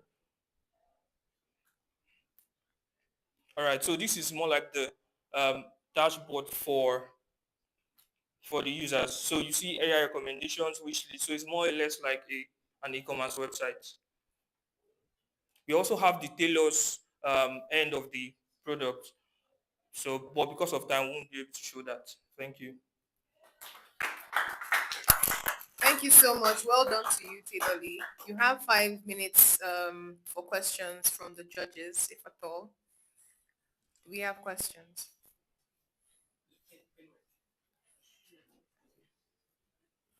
Questions or recommendations? You said, your insight as to the problem, like, how did you source your customer discovery exercise? Who did you speak to? And all? All right. So I spoke to tailors, How many? fashion designers. I think up to about 8 to 10. 10 of them. Some of them my colleagues. My colleague as well spoke to some persons. We went out to speak to people. So they listed a lot of problems that they do face. One of which is getting customers. That's one of the problems. But you can see that we could understand that measurement problem is also Like, what on the top insight did list. you get from the whole thing? It was like the major problem line is really the measurement. Yes, Insight you got. yes. In terms, was it like in terms of pain point? Because I'm saying this because we went through an exercise before we came. So Okay. what's like the major in your data? Which one came top in terms of the issue? Is it customers? Is it measurement? Okay, it is customers. Customers. Yes, and that's because the people I reached out to were still people that are trying to grow. So customers was more like their first thing. Then secondly was measurement, especially getting customers outside. Yes. So once it's a customer outside the country, the problem context now changes to actual get measurement. I know it's a big Yes. problem because Yes. I've known a tailor that actually turned like my younger brother in Australia and all of his native he has to Return bring them. them back to Australia, like, and they have to still fit it for me. Yeah. Yes. So I know it's a major price measurement. You have to get that measurement, and so I like the way you're solving it. I think it's good, but I don't know how you brought in e-commerce to the whole mix because that sort of just killed, for me personally, in the early stage, the problem that I'm trying to solve. Because these people are not necessarily trying to buy. They have someone who they're talking to, engaging offline, and the designer needs a way to reduce the level of return. So the other thing you need to work on is thinking around the way you are doing your AI. Why are you not using like video recording of the person just moving around? And with the video recording, you are able to get everything rather than uploading face, uploading back. I think that's something you need to sort of look at. So, and the last thing, how do you get monetized if you are really thinking around measurement?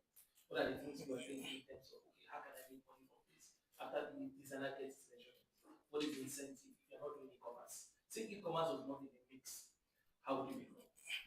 All right. So let me start with the first question. Why we came up with e-commerce? Now we have prior to this time we have a platform where you can just upload your photos and get the actual measurement.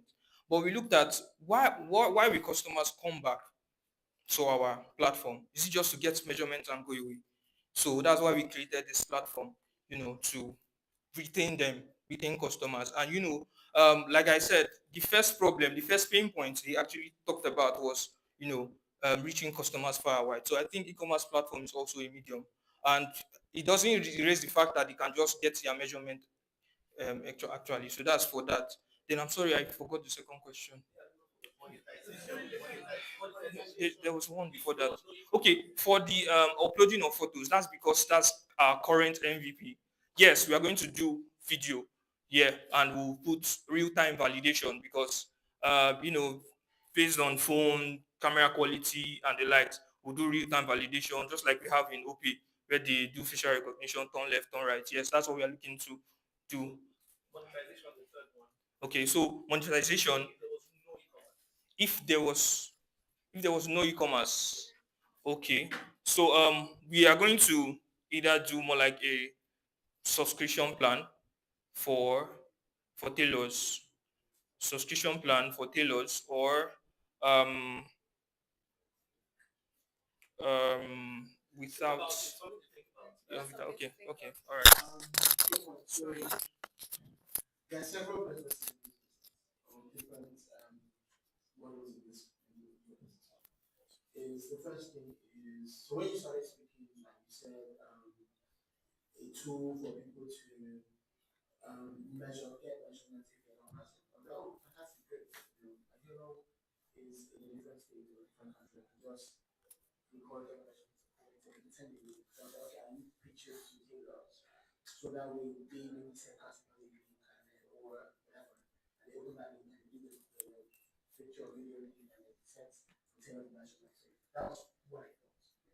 And then the e-commerce aspect of it kind of creates another level of complication to the entire model, right?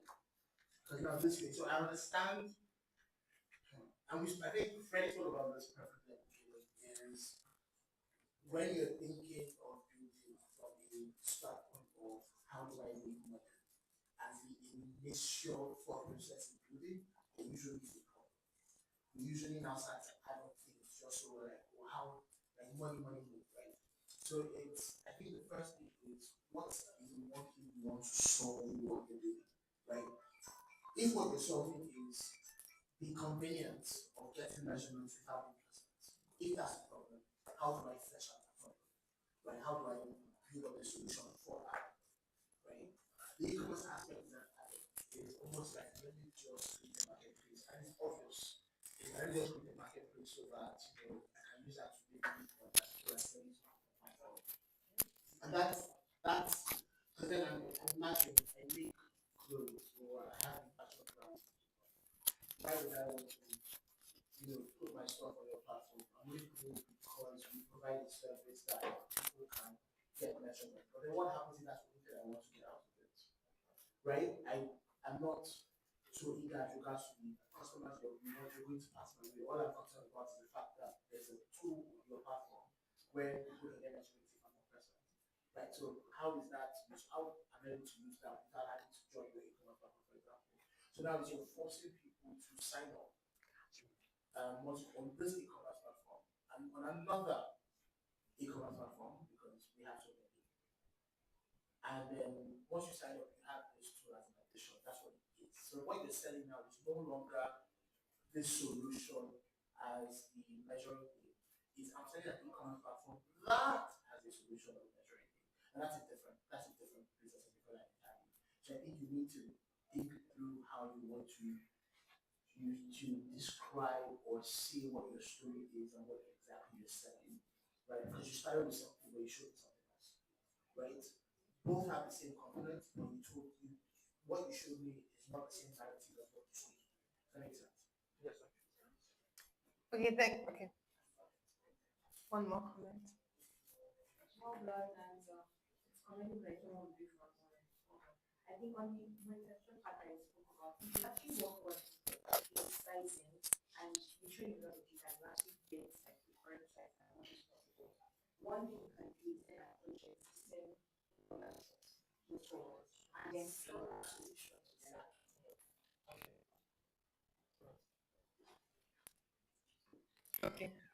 Thank you so much. Take a seat. Well done to you, Taylor Lee. A round of applause for Taylor Lee. The judges will now take 5 minutes to deliberate on the finalist presentations and then come to announce our winner. Who knows what the winner is going to be taking home today? You don't know? Why are you here? Who knows? Say fonts. Okay. Jeffrey will tell us. Something phones. Someone say Phones. fonts. Phones, okay, okay. I thought you had phones. That's tech salvage area. Well, I honestly thought the judges were going to sit down here and sharply do what they wanted to do, and then they left. I didn't think it was going to take time. But during this break session, I just want to quickly talk about what we're looking to give out for this. So since we started announcing this, we had different price categories, and everything was up to ₦1 million, and even including the both subscriptions and everything. And this was all put together by the team and friends who just supported. And we didn't have any major organization to partner with. I mean, big shout out to Urban Effects, which is still us at the end of the day, and Weber. And so we just came together. Thank you. So we just came together and put this token that we're going to give to the first prize or the first place is going to leave, whether it's a team or an individual. I'll leave you with 400,000 naira cash prize to be sent and wired directly. And we also have, this was not part of the plan, but we also have a second category winner, which we're going to address or give out the prize. And we are also taking advantage of the opportunity, I wish one of the judges were here, to ask for any contribution to go to that pool. So if there's anyone, if you, when we announce the winner, if you would like to also either contribute or support what they're doing to encourage them to keep building, you can ask that as well. The truth is, we don't expect the businesses to double or multiply or scale with this amount of money, but it's a token to just honor the work that you're putting in and say that we see you and encourage you to keep building. So for the second place winner category, we're going to give them 200,000 naira. So I want to, there's supposed to be some, this is supposed to be like the light session. There should be music playing in the background, small chops going around. And I think I also want us to start the networking session now because we're running out of time. And a lot of people are very sad. So I just want to take this moment to quickly acknowledge a few friends in the room. And if there's anyone here who wants to just introduce themselves and say what they do, that would be fine. I can go first. My name is Jeffrey. What do I do? I do my best. As simple as that. So yeah, Coach, maybe you can help me with this session. Anybody wants to? Okay. I see. Already know Coach Cook. This Coach Cook, can you write? Coach Cook is one of our mentors. Yes, please, a round of applause for you. Maybe you can just can introduce yourself to everyone. Hello everyone, good afternoon. Yes, good afternoon. My name is Coach Cook. I'm product manager. I also drive operations. In fact, I just want to do. He does his best. Yeah, I don't know. You didn't mention where he works. I don't know if that's. I work with Great League currently. It's an EdTech solution. So we're just trying to personalize learning for kids, both Nigerian diaspora, especially the immigration market or the immigrant market. Yes. Awesome, awesome. Thank you. I see I have two Martins up in front. Yeah. Please just introduce yourself what you do. Okay, good afternoon, everyone. Good My afternoon. name is Martin, and I sell properties. What is that? What is that? Good afternoon, everyone. My name is Brother Martin. I do technology for properties.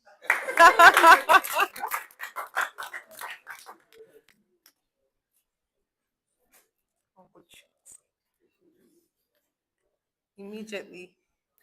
All right. Good afternoon, everybody. My name is Shoots Ogola. I do many things. I'm a farmer sometimes. Some other times I create content. Just about ready for you. what you're talking about now. But we do risk management in a different way because looking at the participants, I'm really inspired by how much people are creating at this stage of our lives, which is great. And that's why we do risk management the way we do at high risk. So we make risk management movies and cartoons and most of these concepts that seem over the head, right? We try to bring it down. So I was listening to some of the things that I've been hearing since I got it. Very interesting concepts. But then it's like while you're building, build safe, right? I know that there's a lot of buzz around. You can fail as much as you can, you know, do what you like, but remember that failing comes with resources, right? And that's why there should be a little bit of proactivity. Like, okay, I've made this plan. What am I having? What am I, you get what I'm trying to say? Yeah. All right, you guys check out my risk.tv when you have time. All right. Thank you so much. That was amazing. Funny enough, I told someone about you when we were putting up this, so that we need to have safety measures in place. Because I have a friend who is in risk, and he comes and sees some things, he will talk. But thank you so much. One quote that I really like from a prominent product figure, Marty Kagan, he says to fail as fast and cheaply as possible, right? So how can you get your solution, your product, your idea out there as quickly as possible, with as less or little expenses as possible? I also love Brian Chesky, founder of Airbnb, right? He says something, do things that don't scale, right? Meaning don't burn your pockets trying to prove an idea. Figure out what doesn't work early and as cheap as possible. I have a friend already in the house, and you should so believe it, Dr. Red. It's amazing to have you. You do the honors.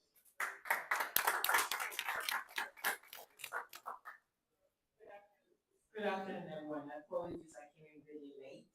My name is Dr. Ore Shuvekun. So I do, as you said, a lot of things. One of the reasons why I know Jeffrey is because I'm a technical advisor to a STEM TV program. So we encourage undergraduates around Nigeria to do two things. One, to excel in STEM subjects. So we have a quiz competition that is televised on the STEM Africa YouTube as well as on DSTV. And then we have a second program that is now focused on innovation, which is more in line with how do you apply the STEM knowledge you have to actually try to develop products. So that's why I heard someone say they were prof. So this year we actually had prop tech as one of the areas we had. We had ed tech, so there's somebody in ed tech. We had edtech, proptech, climate, clean tech, and then we have health tech. So those are the four areas that we charge the 16 universities. I don't know if some of you are undergraduates and universities participating, but I'd like to encourage you to try and get your universities to sign up. It's coming up on TV. I think February through March next year. You'll be able to watch it online. And then another thing I do is that I like to work with startups. So I work right now with an electric vehicle startup in Nigeria that they're converting their Tekemora into EVs. And they're building those solutions locally. Then obviously the manufacturing is still done in China, but the Chinese companies are looking at coming here as well to support. So it's important that we continue to encourage people who are looking at building ideas. I see very few women in the room. So as we The women you're so talking we had about. 8% women in our program last year. We had 18, and I see just a handful of women here. So we have to do whatever we can to continue to encourage the ladies to stay there and take that. Thank you. People are not doing that. Thank you. Thank you so And much, please. Dr. Ray. Like you said, you do a lot, and this is just like tip of all the other things that she does. But please take advantage of this moment. Once the program comes to an end and we do the ceremonies and the picture taking, don't be in a hurry to leave. Interact with people in fields that you're currently in or sectors that you're looking to explore, exchange ideas, contacts, and also sign up for other programs that they are championing. I think she's the one that has mentioned our program. She's talking about diversity, plug and also to our finalists and participants, plug into other programs as well. I know some of us, this is our first hackathon experience, which is amazing. There are some other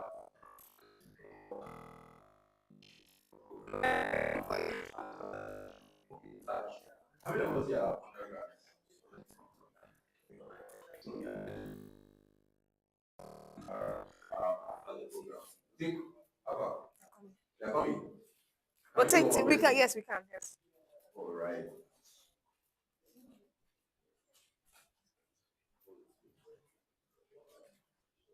The judges have their work cut out for them. We've had amazing presentations today, so they'll be with us in a minute. So good afternoon, or I think I should say GM because I'm from the official space, so that's how I like to say GM from that side. So GM, I'm used to VP of Operating that. So this event just came across my desk as like working in laboratory into events. So almost anything that's happening in Lagos that has any nexus to blockchain is going to come across my desk for we are doing. So also happen that people follow our exam and progress of coming that's coming from school. So yeah, it's really amazing to be and looking forward to hearing more. And of course, most important from meeting everyone. So yeah, look forward to it. Thanks.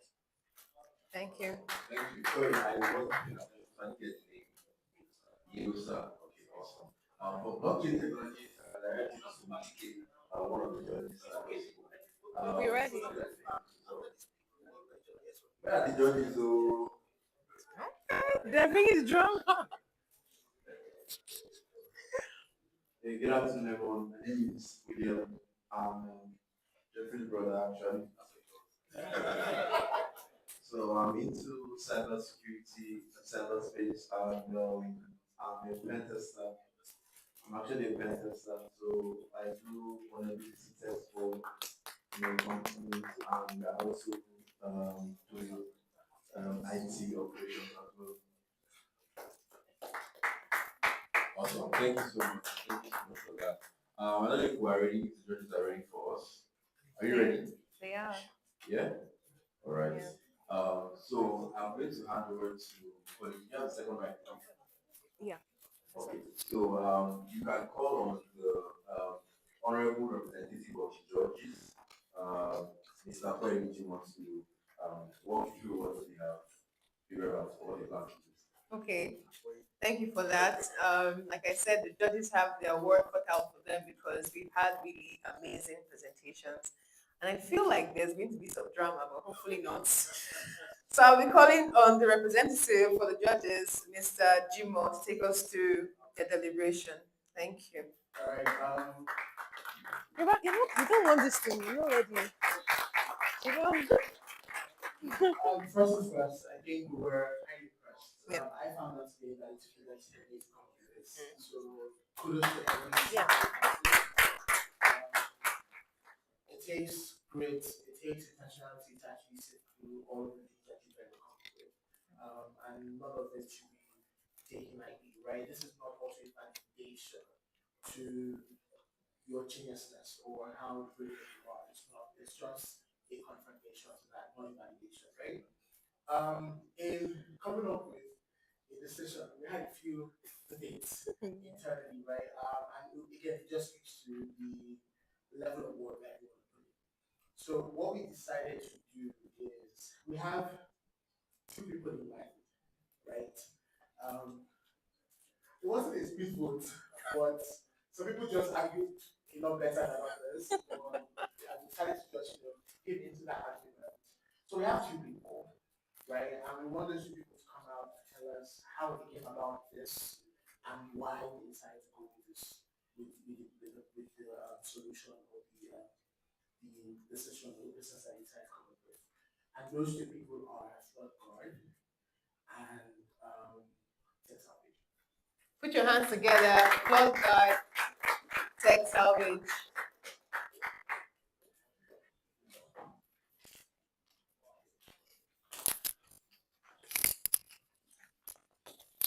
You can start with Flood Guard. So how we came up with Flood Guard was how we come up with Flood Guard was when we actually looked at the hackathon and then saw that we have to work on sustainability, and then we had to we listed out our goals, and then we focused on good health and well-being. And then I checked out on LinkedIn and I saw that a lot of people had posts on flood, all this climate change and everything, how it affects them and the rest. So we made a lot of research, and that's how we came up with flood guide. Tell me more about that research. It was So first, we research like statistics are available online. Like we said in 2022, 64% of Nigerians would experience flooding. We also checked the amounts that was spent in damages in that same year, and Nairametrics recorded that between between $3.8 billion and $9.1 billion were spent in damages and flooding. And flooding is something we experience. It's not something that is restricted to only the people in the rural areas. People in Lekki to experience flooding. Just so that's so is a global issue in Lagos, not just Lagos, in Nigeria alone. And just yesterday, Yaba was flooded. People had to walk in knee deep water just to go to work and to get to school. So that's the situation. Yeah, actually, Yeah, we did.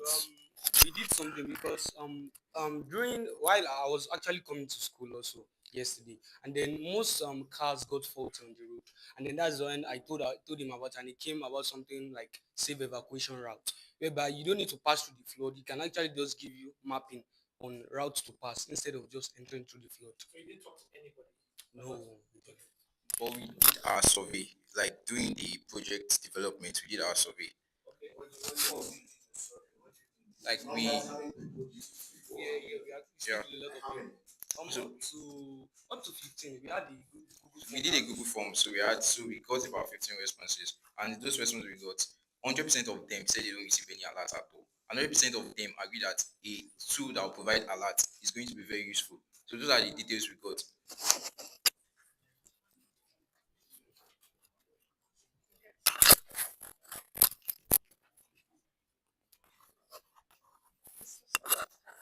Okay, for me, like I said during my pitch, it's just a personal thing, like a personal experience, and then I see that it's not unique to me only.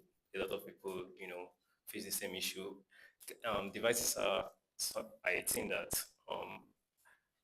almost everybody on Earth today has, and it's also predicted that by I think 2050 there will be like even a lot more billions of devices. But you know, these things are created. How do we handle them? How do we handle their end of life, value? So, uh, from my own experience, I saw that okay, there could be more value that could be extracted from this laptop that I own, and I just started to do some research, do some design thinking around what would be a really interesting concept. I also explored other solutions that were existing and decided and thought of a new approach to dealing with it, such that a lot of people are encouraged, to trade in their devices, contribute to sustainability in a much more fun and interesting way. So in terms of research and stuff, you must talk to people, surveys. Yeah, I did. So I worked with like my closest circle. That was because I was like it was a period of exams at the time, so I couldn't really do a lot of work. But I mean my experience from my dad's, then a colleagues too that own old devices that's upgraded but still hold on to the former devices. Around 10.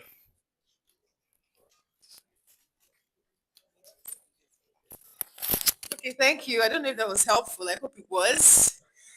Thank you to everybody. I'm just learning that many persons have traveled from different states to be here, from Ibadan, right? And then Mina, and we have students amongst us as well, and then from Owerri. So well done to everybody. I said it before, our judges have their work cut out for them. We will give them 1 minute, just one more minute. And then Mr. Jimo will, without drama, this time, announce our winner. You're all winners. I've said it before. 10 days. Some people don't see you through. They don't see you through. I hosted a 10-day hackathon type thing for my community, and I think only 5 to 6 persons. And I paid for it though. They didn't even answer me. Some people did not answer me till today. So it's And I've told them if you did not participate then, don't come for anything I stop again. So well done to you. They have decided, oh my God. Okay, Mr. Jimo, let's have you.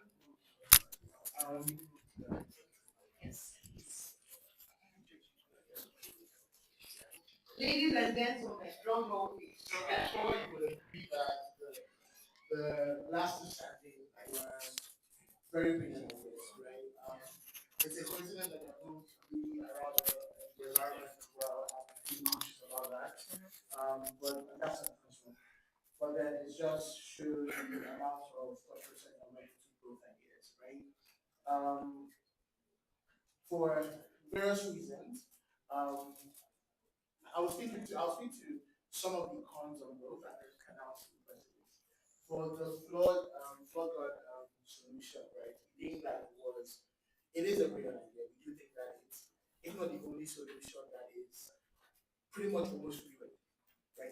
Like right now, it can already start to be used, right? There were minimal gaps or loopholes, right? Aside from that slide that I mentioned, right? But outside of that, there were little to no gaps in terms of being ready for people to start using it. However, the only con would be in terms of the market for that, it would only be government agencies and NGOs that pretty much would be able to pay for such a solution. So the goal for businesses like this is almost try to sell it as quickly as possible, right? Generally. But generally we think it is a necessary tool, because speaking to you right now, things are happening around us. For tech salvage, we do like the sustainability angle, and I know we helped kind of change the narration in terms of how you say your story from the story. But we also believe that it is a great innovative solution, right, to that problem. Maybe the only major issue would be in terms of the platform. Currently, there's still a lot of gaps in terms of execution, right? So how which so it's a question of product as regards to when you upload something, right now anything just reads as 200 or 100 and it's a standard. It will not really carved what that should look like generally, but the idea of it we found very good. And for that reason, Ladies and gentlemen, our winner for today our winner for today's hackathon is Fail Forward 2025 Nigeria. Our winner for today is is Please everyone let me know one round of applause. a warm round of applause as we anticipate the winner for the first Fail Forward 2025 is Texas! All the way from Ibadan this morning. Well done to you. Congratulations. Congratulations to all the finalists. We do have his gift here. Well done to you, Tech Salvage. Well done to everyone. We'll be taking pictures after now. Like I said, you're all winners. I hope you know it's feeling anyhow. We have persons for you to connect with here. After now, please take the time to talk to people. Female founders, don't dull. Everybody, please connect with each other. We're going to be taking pictures and we're going to be taking them in a particular order. Okay, before we go into that, we did say we had like a second. Yeah. Yeah. And so, does it just. Do I assume? Okay, and so to receive the second place, the gift for the second place, we'll be calling on Mr. Chinedu to make that announcement. And then just to take pictures with him. When he does that, you can come out and we'll take pictures with you. So, first of all, I want to congratulate Flota. I think you guys made the market do well in 10 days. I think that you had a complete solution. And I think that was really, really good. I like the fact that you had thought about the possible ways that you can use, with USSD and SMS. And, I want to first of all congratulate you. You've done really, really well. And so we're proud to announce you as the First runner-up. Put your hands together. First ever. God, well done to you. Sustainability is, what we're talking about in these days. Very essential for the environment. Please, you can take pictures with them. Just hold on, they're getting the package for you. And so we'll be taking pictures after now. Give me a second. On behalf of the Fail Forward team, we want to present Yes, please. and wish you all the best. Congratulations. Well done to you. Well done. Thank you so much. Let's have all the finalists up here. You take pictures with the judges. Okay, so the prize for the second round is 200,000. Please, a round of applause. 200,000 naira. Just to encourage you. We have said that this will not be enough, but just to encourage you. Again, this is not a validation. We are only recognizing the efforts that you've put in, and to have made it to our top 6 final or top 8 finalists is a big deal. Let's take the pictures with all the finalists and the judges, please. Please come out. Let's stand in front of the display screen. All the finalists and our judges. All the finalists with the judges, please. All the finalists, thank you. You guys should be agile now. Sick now. Maybe. Well done, everyone. Well done. All the judges, the mentor, please. Our mentors, please join us on stage. We want to take pictures now. Doctor, please join us on stage. Let's take pictures with you. Mr. Martins, thank you. Let's have you on stage as well. Oh, both of you, please. No, please. All things tech, your prop tech, please, to the front. Thank you. Let's say, please come together. We're, united. Who is taking pictures? Can you organize them? Can you tell them how to stand? Like, so it's not looking so.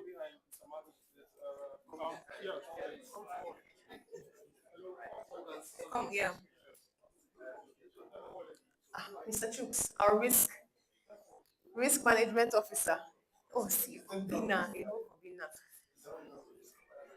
Our partner, please to the front. Thank you. Please, AFF to the front. Please hold on. I feel like there's a lot of space here.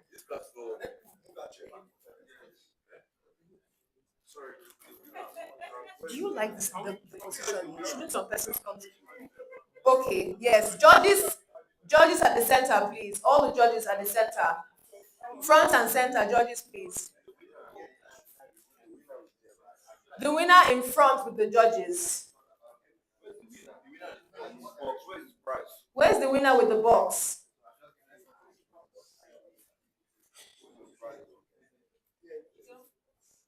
The ladies, I don't want to look for you. You're standing where I don't see you like that. Mr. Taiwo, you can come to this side.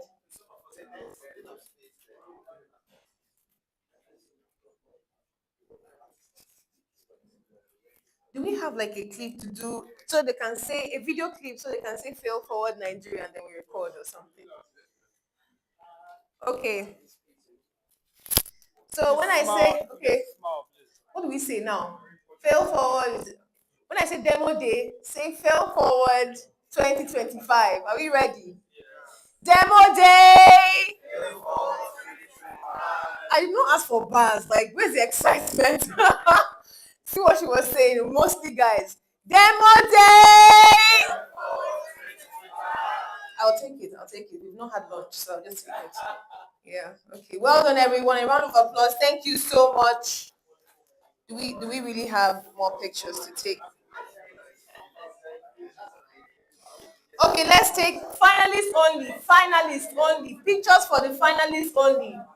Where are you going to? We're hearing you say this finalist only, but you don't want to answer me. Only the finalists. You can have your pictures up on LinkedIn.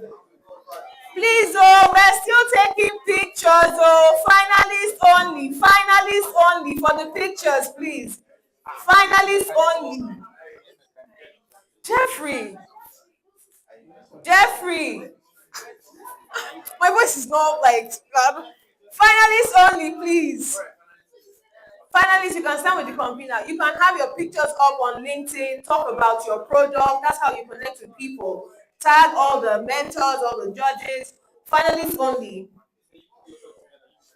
Smart Taylor, you're a finalist though. Smart Taylor, Smart Taylor. Is that his name? Samuel. Finalist only. Take the picture for your LinkedIn. Oh my God, that's a nice setup. Oh. All right, then judges only.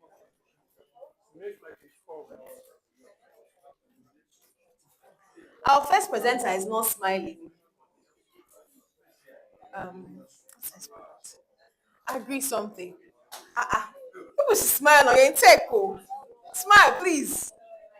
Thank you. Our first finalist is that our first finalist presenter. Is that what you can give to me? All right. Please stand, shift so that you're behind him, so that there's no space like that. Who scattered this arrangement now? They were standing. You're too spread apart. Please come together.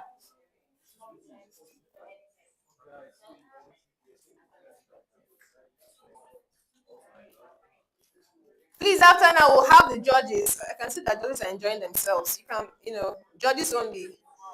Your oily lips may serve as lip gloss, but that depends on you.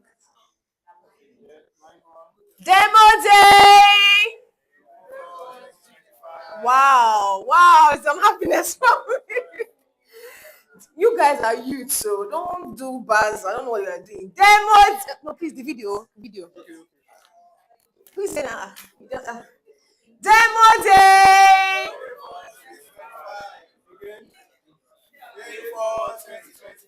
Demo day.